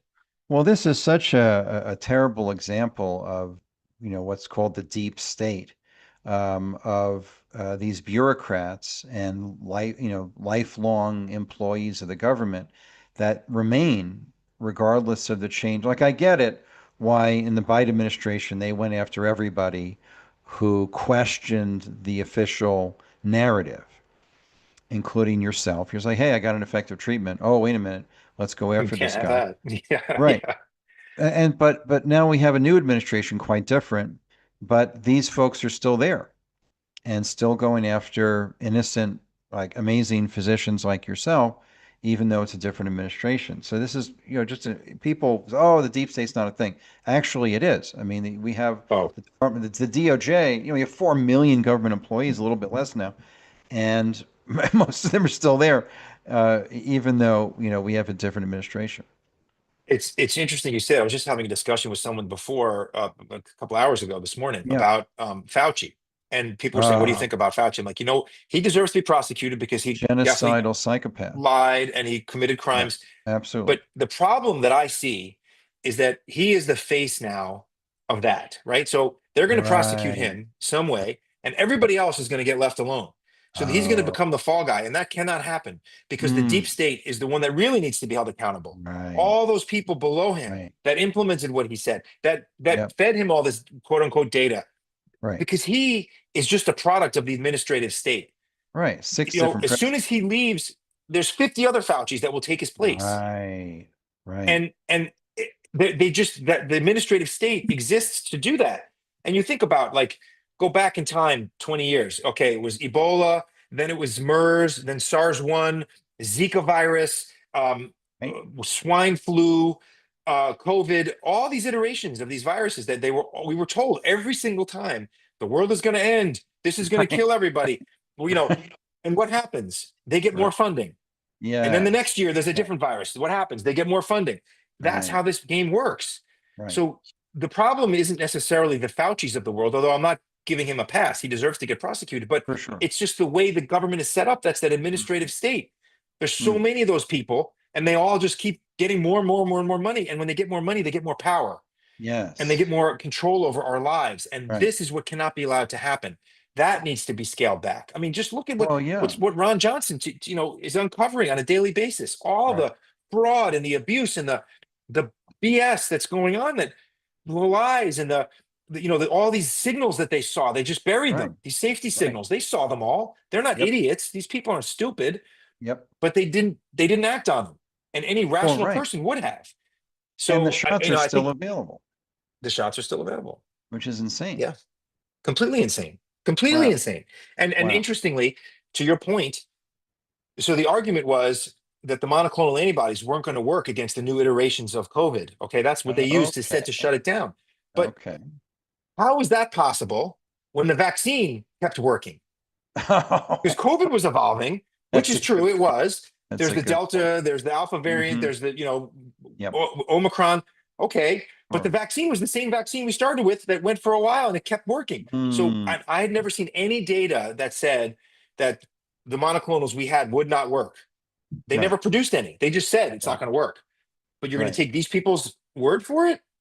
Well, and we have a mechanistic basis for that of molecular mimicry. In other words, the antibody is close enough that Correct. you'll have kind of like a positive cross reactivity, Yes. where the providing these antibodies will be similar enough to whatever the strain du jour is, that it will still be clinically efficacious. And the drug manufacturers could have kept up with that too. So even if Right. what you're 100% correct, by the way, but Right, even if right. you're not, they certainly could have kept up with it, but they were told not to. Oh, but I wait a mean, minute, like, Ron, but you saw, wait, okay, hang on. So you were doing monoclonals for how long? so we started in, I want to say, like, probably February of 2021 and Hmm. all the way up until I got indicted. Oh. They shut the Wait program a down minute. for about a month in So December you of went through some 2021, and then variants they opened during it. that time. Absolutely. They were the drug manufacturers kept producing new. So we had about 6 monoclonal antibodies we could pick from. So the Oh. first one worked, So and it then it did stopped change. It working. evolved. Correct. The first one worked. It was Oh. the Regencobes, so it was Okay. bamlanivimab, and Yep. then that stopped working. So then they created a second one, and you give those two together, Hmm. and they work great. And then they produced another one, then another one, then a couple more, and they kept working. So the bamlanivimab, eventually they said, all right, it's not really working so much against this new variant. So, and there was data for that, but we had new ones, so we could use the new Right. ones. Right. There was Now, no problem. did you see clinically a dropping off in efficacy before the update came out? I did not personally see that. No, Wow. we just followed the guidance of, and Wow. yeah. Well, no, Wow. to your point, you're right. Huh. And we had refrigerators stocked with the stuff, the old stuff. They said don't use it Hmm. anymore, so it's just sitting there, stockpile, gathering dust. We didn't know what to do with it. We couldn't throw it away, and Could you eventually we use it? called the state and said we're going to send it back to you. But Right. it just they told us not to use it anymore. Oh, so you weren't allowed to just try? Well, when you get a letter from them saying, from the state or the federal government saying do not use this Oh, anymore, I oh, suppose that's I could about have it. tried, That's but about it. Yeah. yeah, I didn't want to get in trouble No, of because course. Of course. watching everybody else get, their Yeah, ass of handed to course. them when they get in trouble. So I tried not to get in trouble by not doing Right. anything untoward. Right. But yes, to your point, that I am allowed to use off-label medications for Of off-label course. reasons. So I could have used it, Oh, right. but I Yeah, chose yeah. not to Who because wants I the didn't want to hassle? get Yeah. myself in trouble. Yeah. Ron, I'm just going to ask you an off-piece question, and feel free not to answer. But Okay. I grew up in New York City. I practiced in Kew Gardens in Queens, 80% Jewish community, and a substantial portion of those were Orthodox. Very dear friends, of the Jewish faith. Yay, wonderful people. And feel free to not answer, but why are so many, like percentage-wise, Jews Democrats? Like, So what's up with that? I don't understand. I think it's a great question, and I don't understand it either. I will tell you, Oh, the Orthodox community is very conservative. So the oh, Orthodox groups are I don't think you'll find anybody with a black hat and payas, those hairs that come Right. They were all down, over the that's not place. voting for Republicans and Trump. Oh. Oh, and It's they the went after them during COVID. correct. They did hard. It's the liberal Hard. Jews. It's the liberal Jews who, or the non-religious Jews who are the liberals who tend to be Democrats. And Oh, I don't understand it either because they don't help Israel, right? They don't right. stand for Israel, and they don't stand for anything that essentially traditional Judaism stands for. Um, Oh, so they're so cultural I Jews don't. thing, or I'm sorry. they're cultural Jews, not religious practicing Jews? I Cultural mean, Jews only tend to be liberals. The and do we know practicing why? religious Jews. I think it has to do with just um, throughout the years the distrust of the right, and it was we voted for Roosevelt, and Roosevelt, even though Roosevelt turned away you know thousands of Jews that wanted to emigrate to the U.S. to escape the Holocaust, and they ended up getting killed at Auschwitz. Whoa, For whatever reason, Jews still didn't know support the that. Democrat Party. Huh. I don't understand it. Wow. And I've tried to have that conversation with many of my friends who are Jewish, and they just, I'm obviously I'm fairly religious, and I'm pretty Sure. religious, and Yeah. I am a hardcore conservative, and Yeah. I don't understand it at all. I really don't. It's a great Okay. question. It's a great Yeah. I question. mean, I don't understand it either. And so I was just wondering, and it's extra weird now, my old hometown, New York City. Um, they voted for a guy who like actively despises Israel And and Jews in general. Jews Yeah. in general, and Yep. like a bunch of them voted for the guy. It's I like know. what? It's like I- it's the tree voting for the dude, the lumberjack. It's like, it's like what? But He doesn't like but you. but what's interesting is like it's okay to hate Jews. I say that obviously it's not okay. I'm being sarcastic. Sure, sure, But sure. the way our society sort of views it is you say something anti-Semitic, whatever.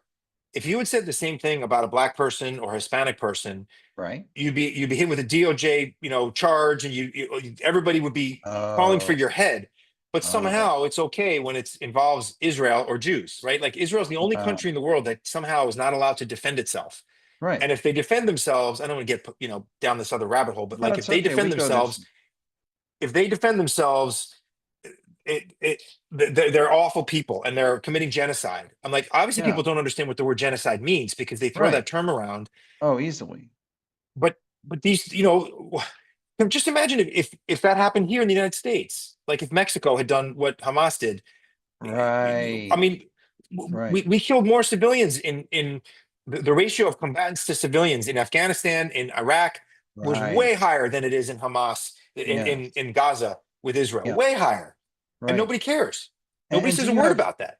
do you have family or friends in Israel? I do, Okay. I do. What's this? I'm sorry. And feel free to like, hey, I don't want to talk about that. That's okay. So feel free to say no to anything.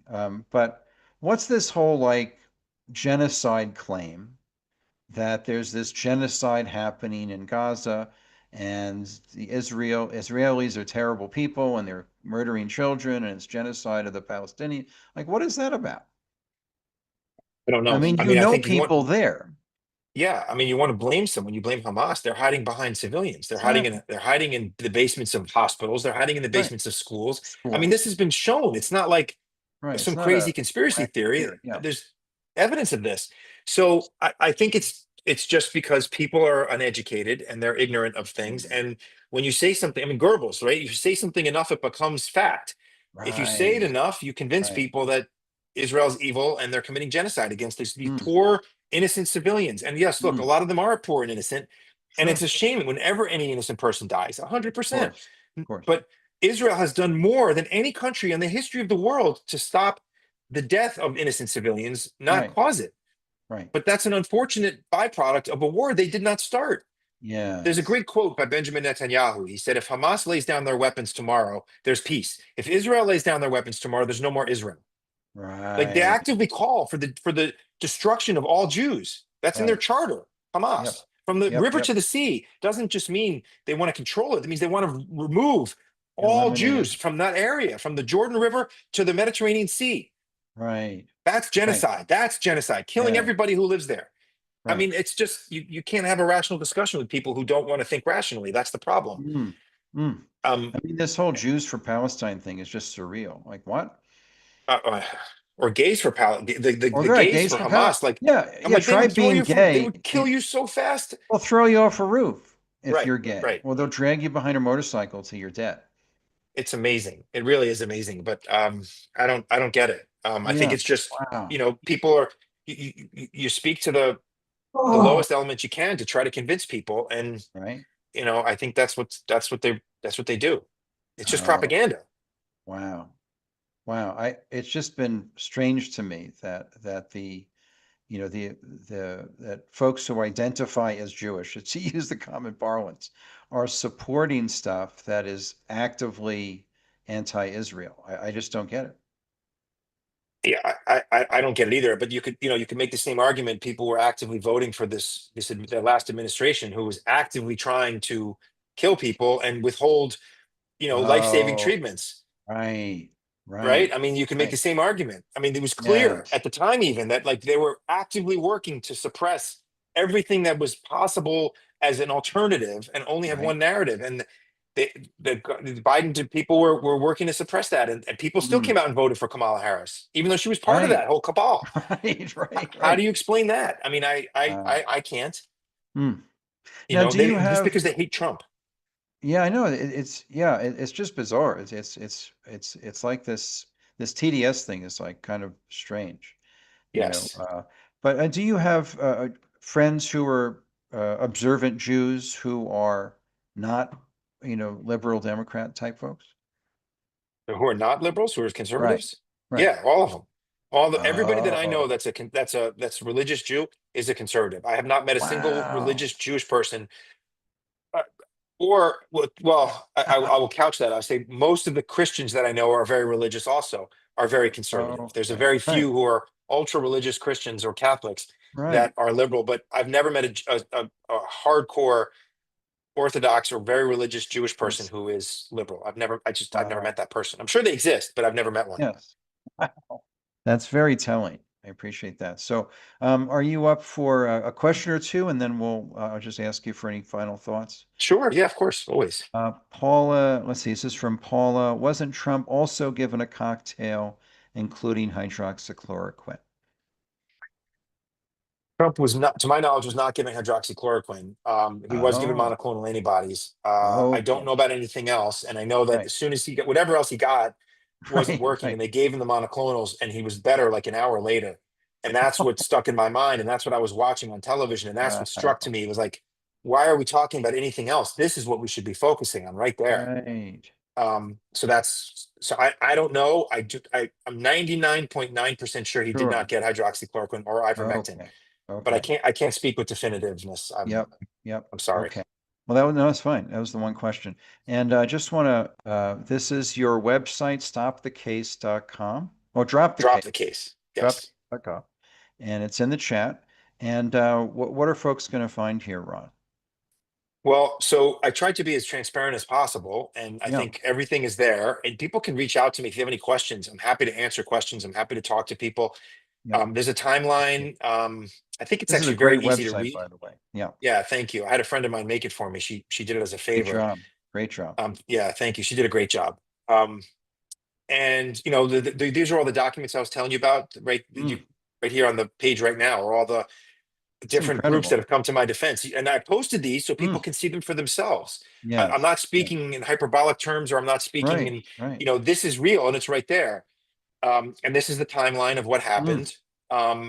And look, draw your own conclusions. But all yep. I know Yep. is I speak out 4 months later without any investigation having been done. They come after me and try to destroy my life. Like to me, Wow. that's pretty compelling evidence of Wow. badness on their part. But you Very know, badness. I don't have an email that says go get this guy. I don't have a smoking gun per se, other than the Right. 4 month time frame. And then Right. the judge saying this is the case of shoot first and ask questions later.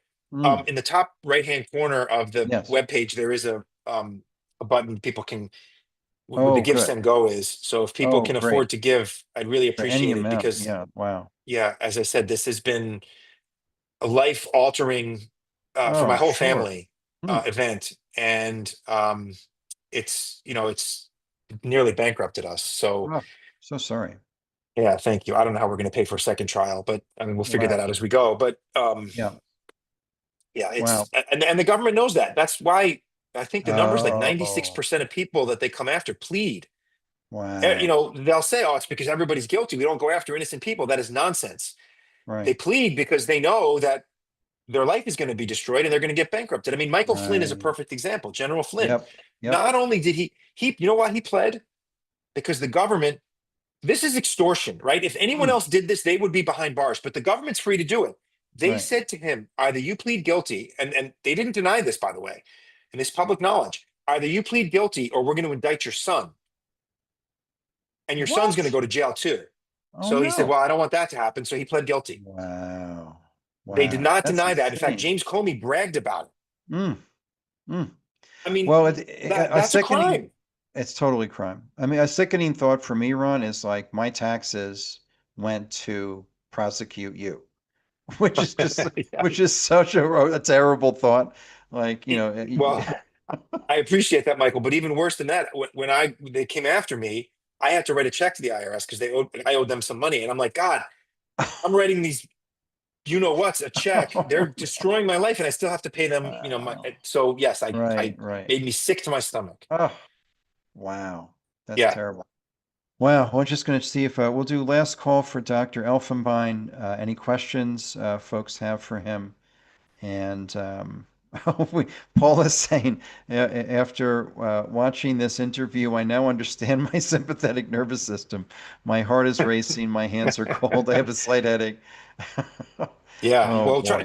thank you, Paul. I appreciate the sympathy and the empathy, but try living like that for four Yeah, years. right, It's, I right, mean, that's right. what you're feeling is exactly how I felt day in and day out for Wow, like years.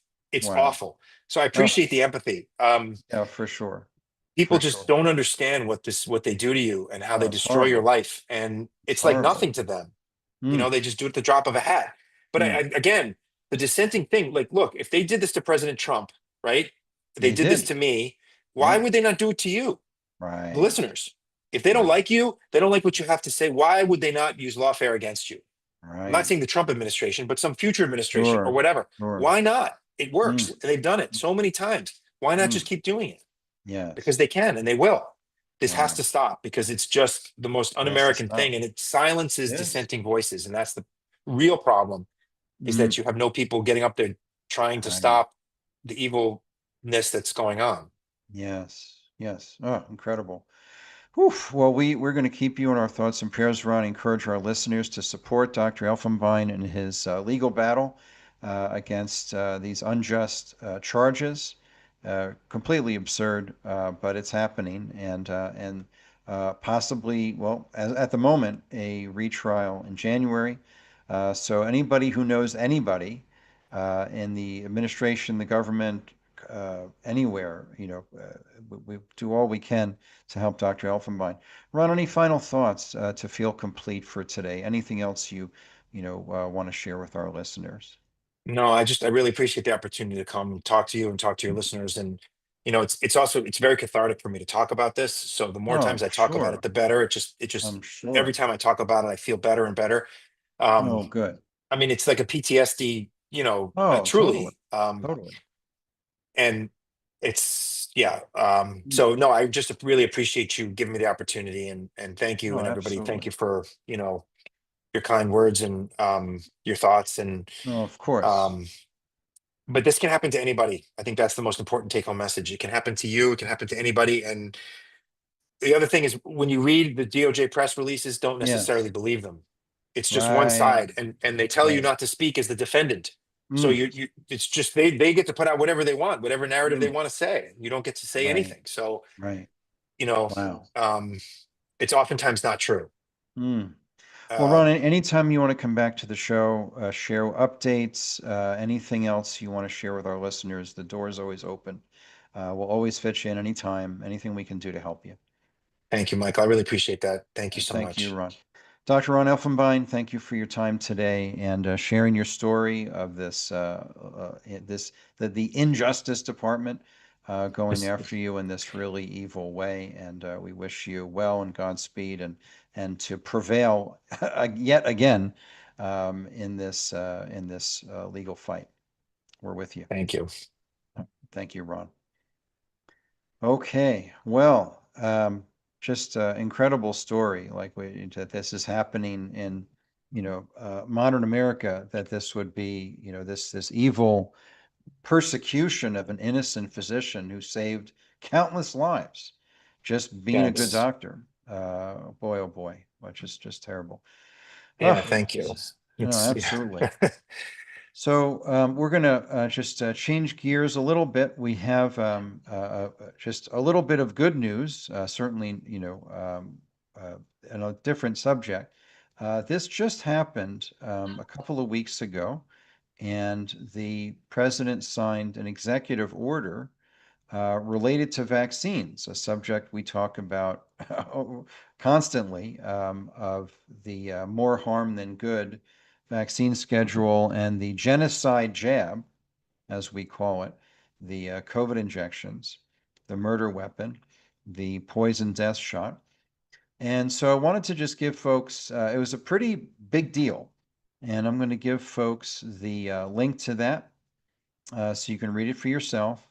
And it is called, this is August 10th, Delivering Gold Standard Childhood Vaccine Recommendations for Americans. And I'll put it up on the screen here. And this is a bit of good news. We've had so much not great news from the lawfare against Dr. Elfenbein to, all the total catastrophe, the human carnage known as the COVID injections. And, so have any good news in the, single greatest cause of childhood illness easily, and that's just the data, not my opinion. I mean, I've been saying that for decades, but now, we have ample data on this. The vaccine schedule is the greatest cause of childhood. And we've got a little bit of good news, which is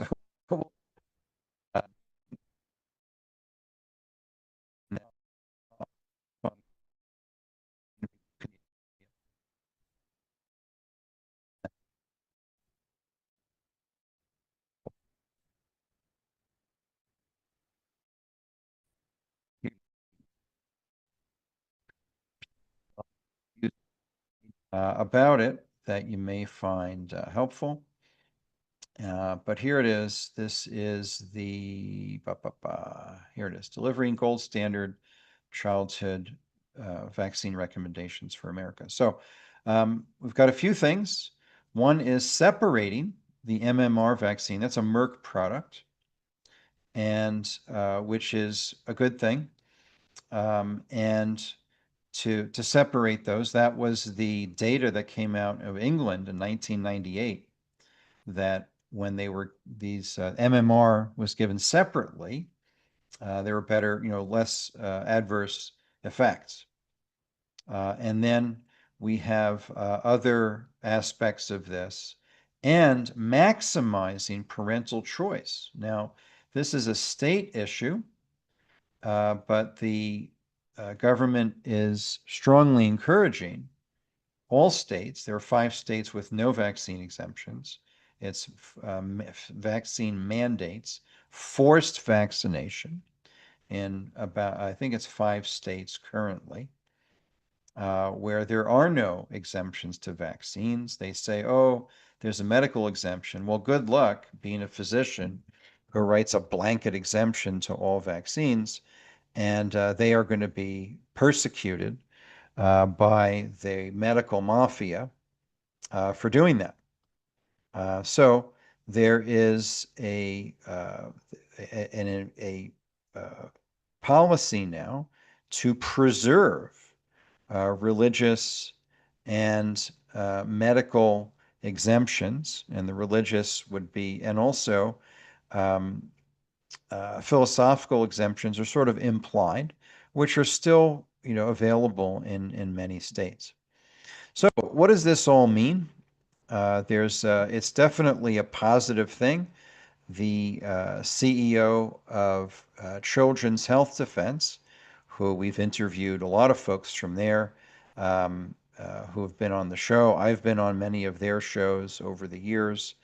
The president, who was on the show years ago, Mary Holland, who's an attorney, said the order is a significant move that announces a commitment to freedom.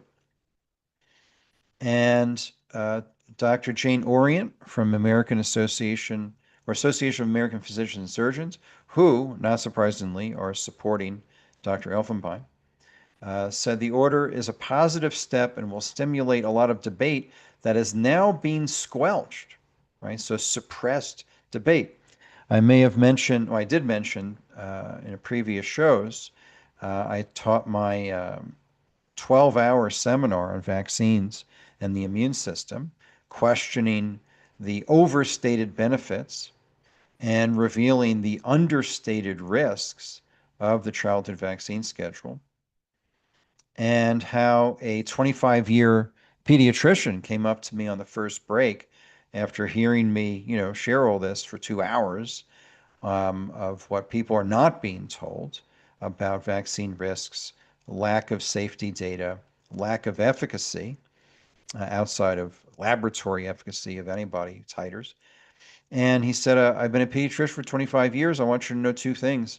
One is I agree with everything you've said. So that alone was remarkable.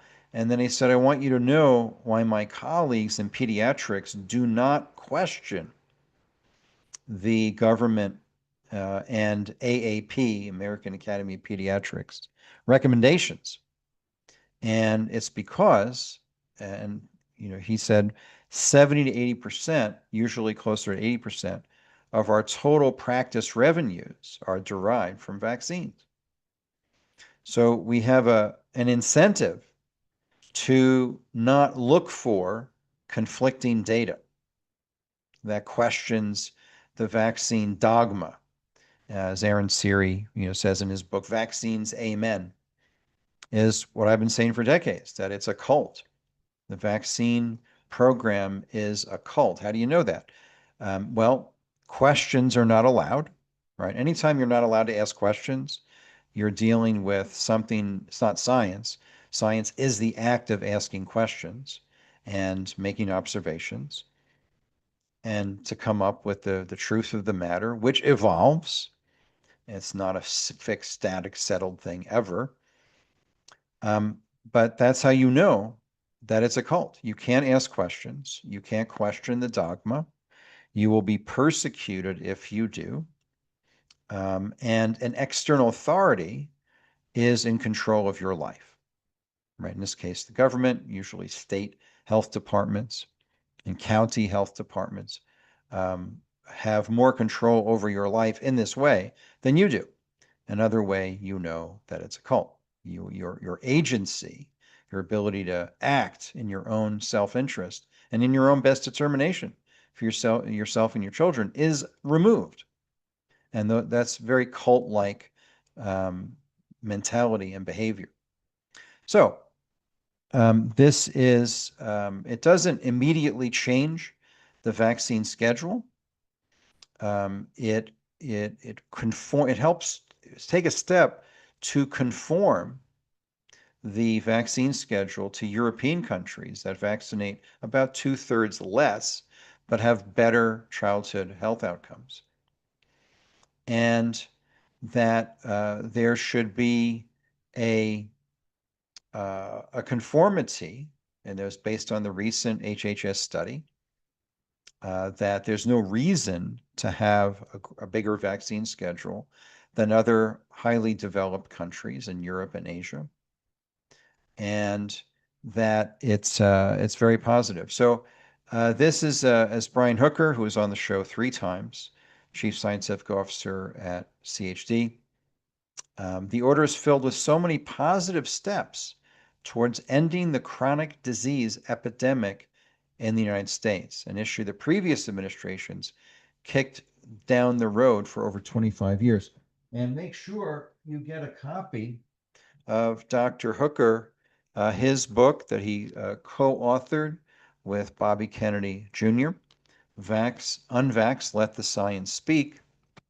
And Brian was on the show just as that book was coming out.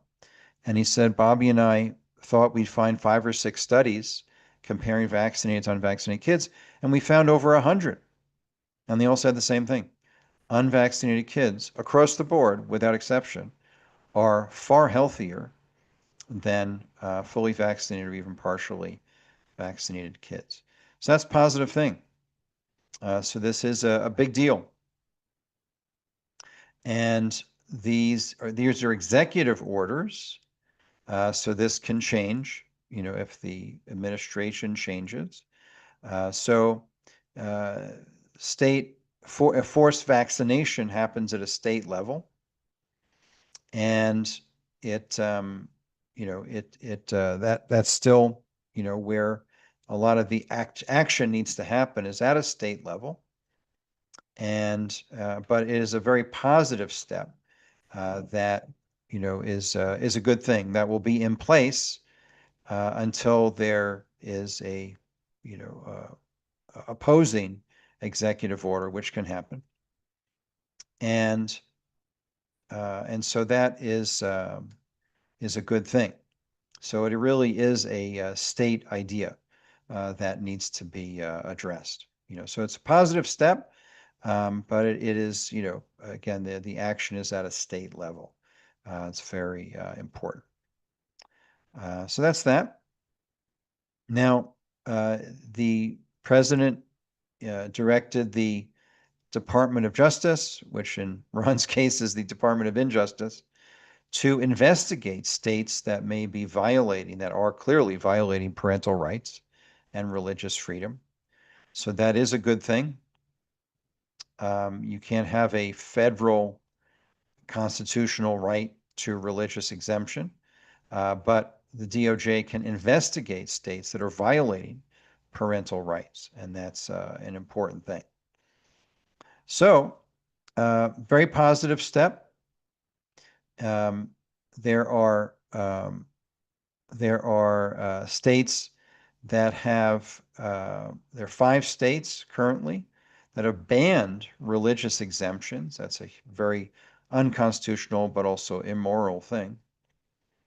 And that is a very positive thing. So it's a good step. It's a good step. Does it have teeth? Not necessarily, but it is a very positive step that's bringing an issue into the national conversation. And so that's very positive. And this, is aimed to reduce the number of childhood vaccines from 18 to 11. It also ends the birth dose of hepatitis B, which is always ridiculous, and seeks to shrink the vaccine schedule to conform to other advanced nations that actually have better outcomes in terms of children's health.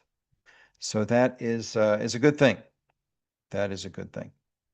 So anyway, that's an update. And then finally, wanted to give a little bit on the natural health side. And this is an herb we've talked about quite a bit. It's one of my favorite herbs that is wonderful for wellness care and prevention, as well as helping with a whole range, folks who have a range of health concerns. One of the best, probably the single best, if you had to pick one, cardiovascular herb in the world, which is a good thing. And so this is a paper that just came out. We're just going to look at this. Actually, this is pre-print, so it's not coming out for another month, but it is available online. And I wanted to share that with you. I was happy to see this come out. This, 50,000 articles on this herb. So this is just one of those.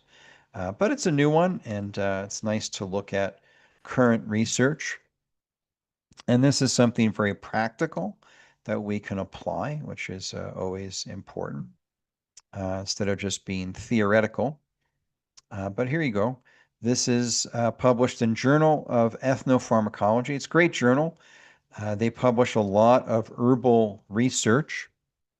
So this is a paper called Multi-Targeted Synergistic Mechanisms of Salvia miltiorhiza, which is also known as Don Shen, and its bioactive compounds. This is a literature review. And what's great is that this can it supports the idea that you want to have a full spectrum herbal product. So with that, I am going to take a moment to play a video with this virus related to what Ron was talking about. And this is another physician who talked about this. I'm just going to get the audio, and then I'm going to be right back while you're listening. What does this development mean for them? This is very exciting, Sandra. Fox News Alert now. The FDA has approved emergency use of an antibody treatment for COVID-19. It was developed by Eli Lilly. And this decision potentially gives Americans new hope in fighting this virus. Dr. Mark Siegel is a Fox News contributor and professor of medicine at NYU Langone Medical Center. Dr. Siegel, good morning to you. And of course, as we speak, we know that there are so many Americans that are currently struggling with this virus. So what does this development mean for them? This is very exciting, Sandra. The fancy name for this drug is called Benlevivimab. What it is it's an antibody that targets the virus, the SARS-CoV-2 virus. Why is it important? Because if you give it early in the course, when you've just gotten it, or over the first 10 days, by the way, according to the FDA, over the first 10 days after getting symptoms, you can decrease the severity of symptoms and decrease your risk of hospitalization. Here's why that works. Because the virus is like in two parts. The first part is the virus spreading. The second part is the inflammation it causes in the body. We want to stop that inflammation from occurring at all costs. So if in people over 65, in people who are obese, in people with pre-existing conditions, this can provide the passive immunity we need to decrease the virus from spreading and causing the inflammation. Dr. Siegel, we talk about this new development in the middle of what appears to be another wave of this virus. I mean, here in New York City, New York State, the numbers are dramatically changing. Here's New York Mayor Bill de Blasio talking about what he's seeing around here. Listen. Unfortunately, we're seeing a real growth in the positivity rate in this city, and that is dangerous. So we have one last chance to stop a second wave. Just like you fought back the coronavirus, after March and April brought the city back, made it one of the safest places in the country, we have to do that again, and we have to act urgently. So I don't know if you're calling it a second wave, Dr. Siegel, or another surge in the middle of this pandemic, but this is the latest COVID stats in New York State for so many of us who watch that positivity rate, which did hold below 1% in New York State for quite some time, Dr. Siegel. But then we saw some spikes in some areas of the city and of the state. But 2,760 new cases reported. The positivity rate is now nearly 3%. So what is happening here? Where are we in this pandemic, Dr. Siegel?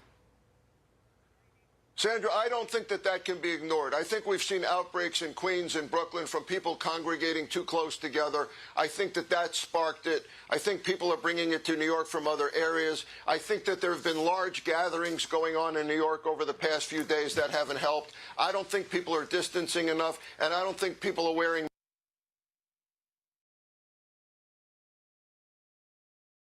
off into kind of some of the kind of silly lockdown things, but that was the main point, was that this was an approved treatment until it wasn't. All right. So with that, I want to finish with this paper, which is very practical. We can use this wonderful herb. And by the way, Dr. Siegel talked about the importance of modulating inflammation. This is one of the best anti-inflammatory or inflammation modulating herbs in the world, along with turmeric and Boswellia serrata and such. So this is, let's look at this thing. And again, isolates, this paper is arguing against isolating compounds. And just using tonsinone 2A, for example. But to use a full spectrum herbal product is supported by this paper. So this is an expanded abstract. Danshen is a traditional Chinese herb for improving blood flow, resolving stagnant blood, nourishing the heart, helping hernia pain. That's not a common indication, but okay. Circulation, calming the mind, so it calms the Shen, improves sleep, calms anxiety, and supports tumor treatment. This is one of the most important herbs for increasing cancer resistance.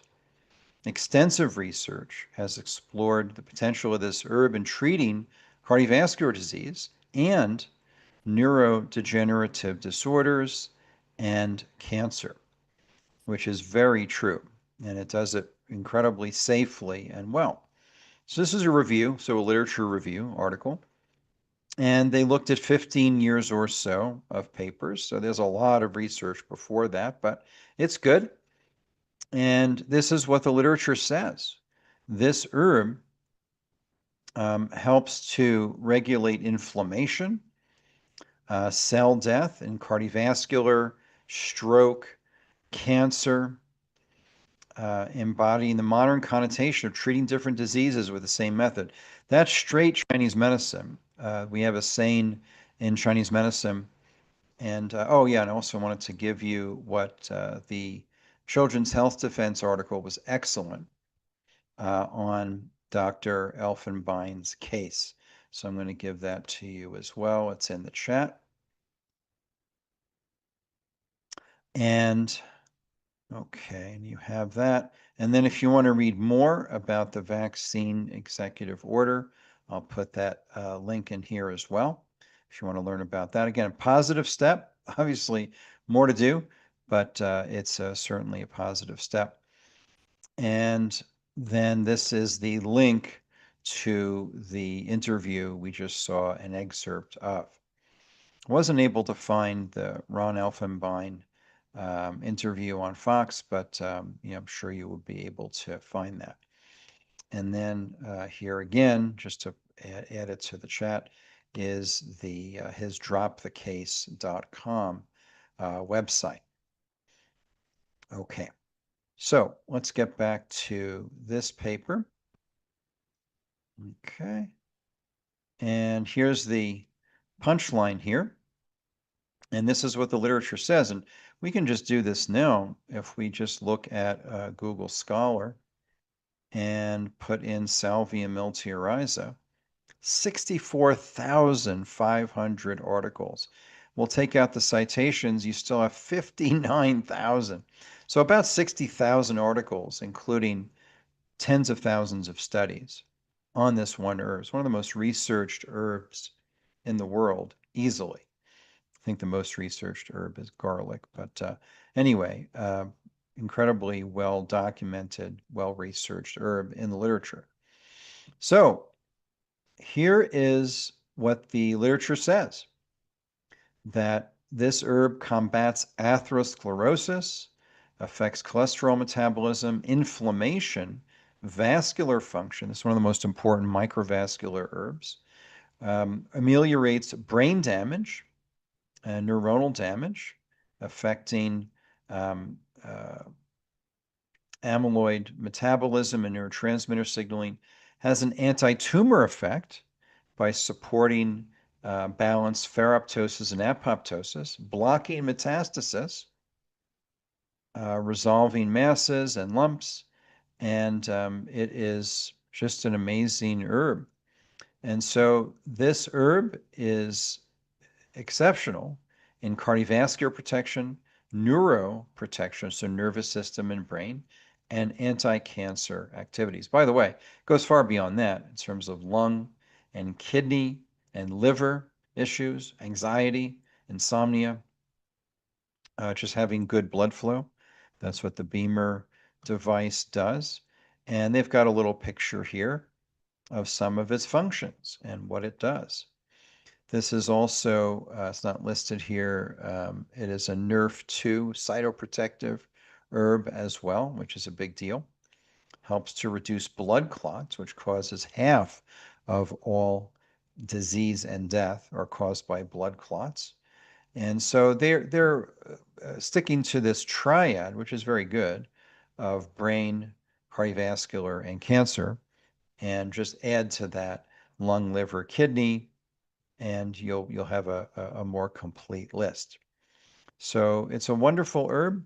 I'm a huge fan. I take it every day myself, and a lot of shenanigans with Chinese herbs. If you go to our store, I found a pharmaceutical GMP certified type of Danshen, which you'll find in our store. You can scroll down a little bit and you'll get an excellent introduction to this herb. It's very inexpensive and is a great way to help yourself and your family, patients preventatively.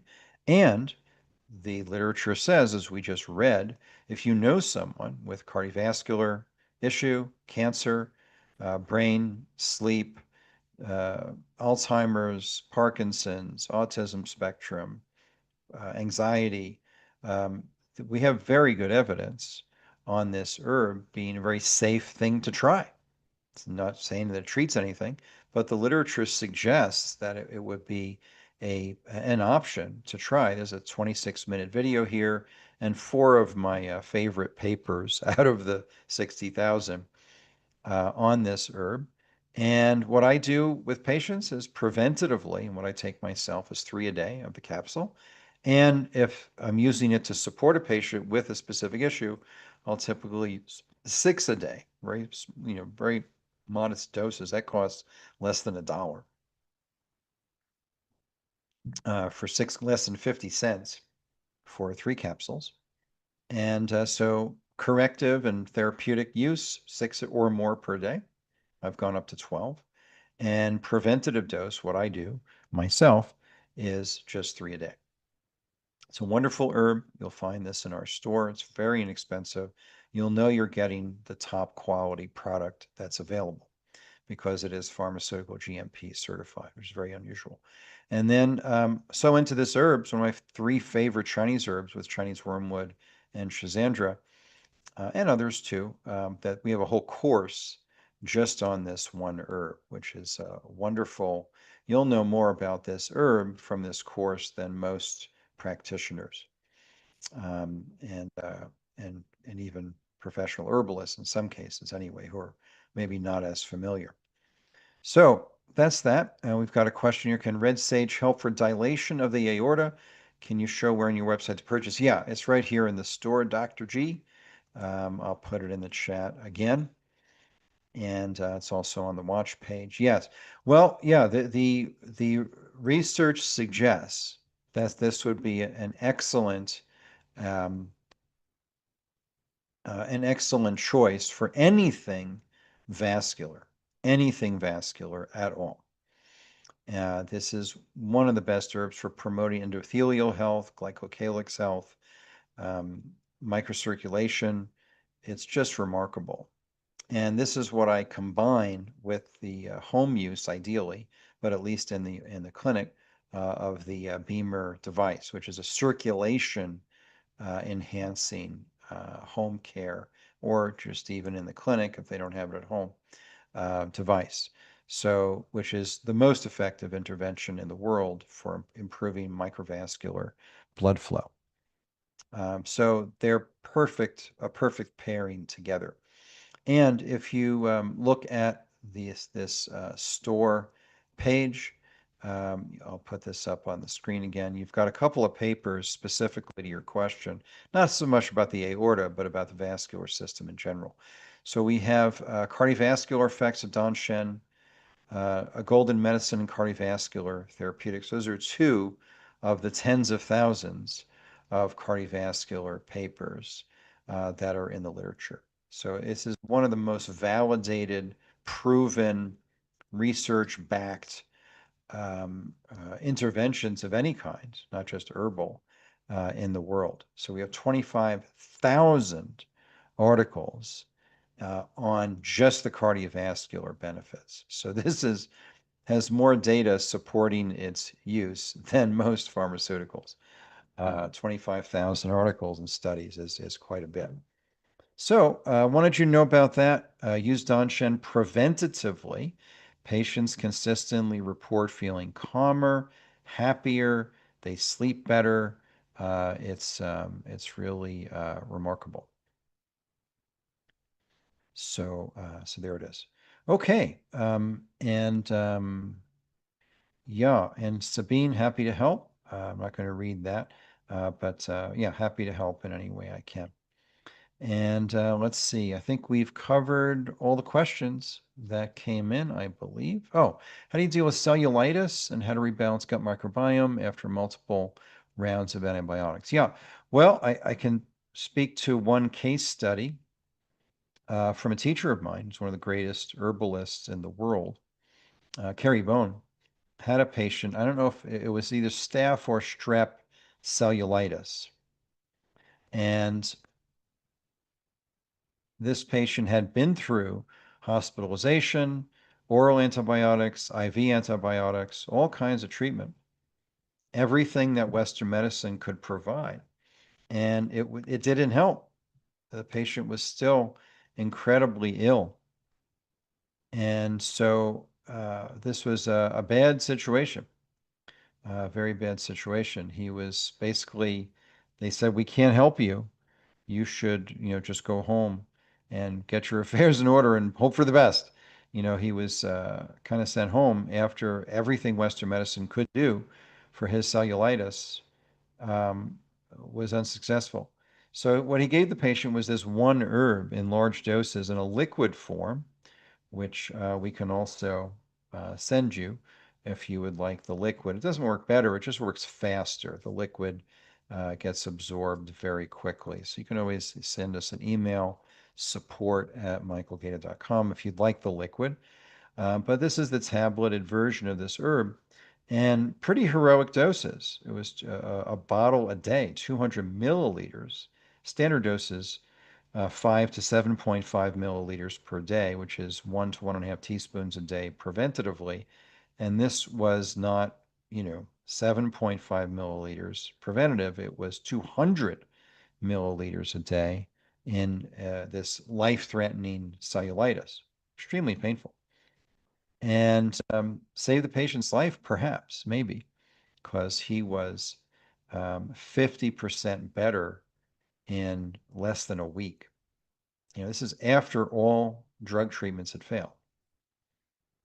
And gradually reduced the dose as he improved, and within a week, I think it was 2 weeks total, he was completely fine. But he got better starting day one with big dose of this herb. I wouldn't have taken that approach using one herb alone. I would have used a range of herbals and nutritional support and topical things to help. But the short answer is it can be helped with the cellulitis. And then rebalancing the gut microbiome after multiple go-arounds of antibiotics is quite a bit that can be done there as well. So let me just give you some links. This is the herb that my teacher used to help this patient. And it is available in a liquid form for those who would prefer that. And so you just send us an email to support@michaelgaeta.com.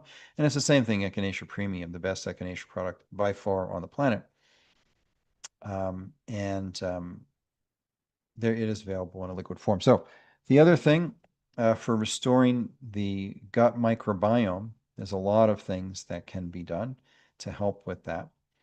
And a couple of simple things is using formulas like lactic acid yeast as a prebiotic to help feed to acidify the colon, to help fix the environment, to be hospitable to healthy bacteria, which is an acidic environment in the colon. That's one thing. And then another thing, which is very helpful, is let's see if we have that. Yeah. Biofilm Pro Balance is quite good as an adjunct to that. 3 once a day. And that's a great combination. Lactic acid yeast goes back to 1939 and is incredibly effective for creating a good gut environment. Biofilm Pro Balance is a range of natural ingredients that are very helpful. Let me see if I can pull this up for you. But it's a great formula, works quite well. And here it is. And this is Saccharomyces boulardii, which is, hundreds of studies on that in gut health, organic kale and garlic, acidophilus, rhamnosus, bifidobacteria, alpha amylase. We've just got a great combination of things that are very helpful for restoring that gut after loads of antibiotics. So those are a couple of options. The other one, which would be, is a combination of pre and pro biotic activity, is the ProSynbiotic. And that is another option among, there's a dozen formulas. I'm just giving you a simple triad, but that would be a good choice to add as well. And I would do that for 2 to 3 months, give those gut flora a chance to recover, support the good ones. That will be very good. Yeah. All right. Oh, and Dr. Sandler's asking about hiatal hernia. Yeah, there's a couple of different ways to address that. The Donshen, actually, it wouldn't have been my first choice, but it makes sense by optimizing blood flow. The Beamer obviously would be a good addition in that hiatal hernia situation. But the Donshen is a good choice. So that would be a therapeutic dose, what I would recommend if it was me, of 6 a day. And then things that strengthen the connective tissue. So Donshen with Ligaplex 2 at 6 a day for 2 bottles, followed by Ligaplex 1. That would be very good. And then connective tissue tone with Cyberta Plus and Gotocola Complex, and just having adequate protein in the diet. Those would all be very good things. And then I was able to avoid hiatal hernia surgery with heat treatment. I did moxibustion and infrared heat and such. So warming the area is a very, very good idea. So heat is good. So those are a few ideas. All right, I think we have done it. Okay. Well, thank you everybody for being here.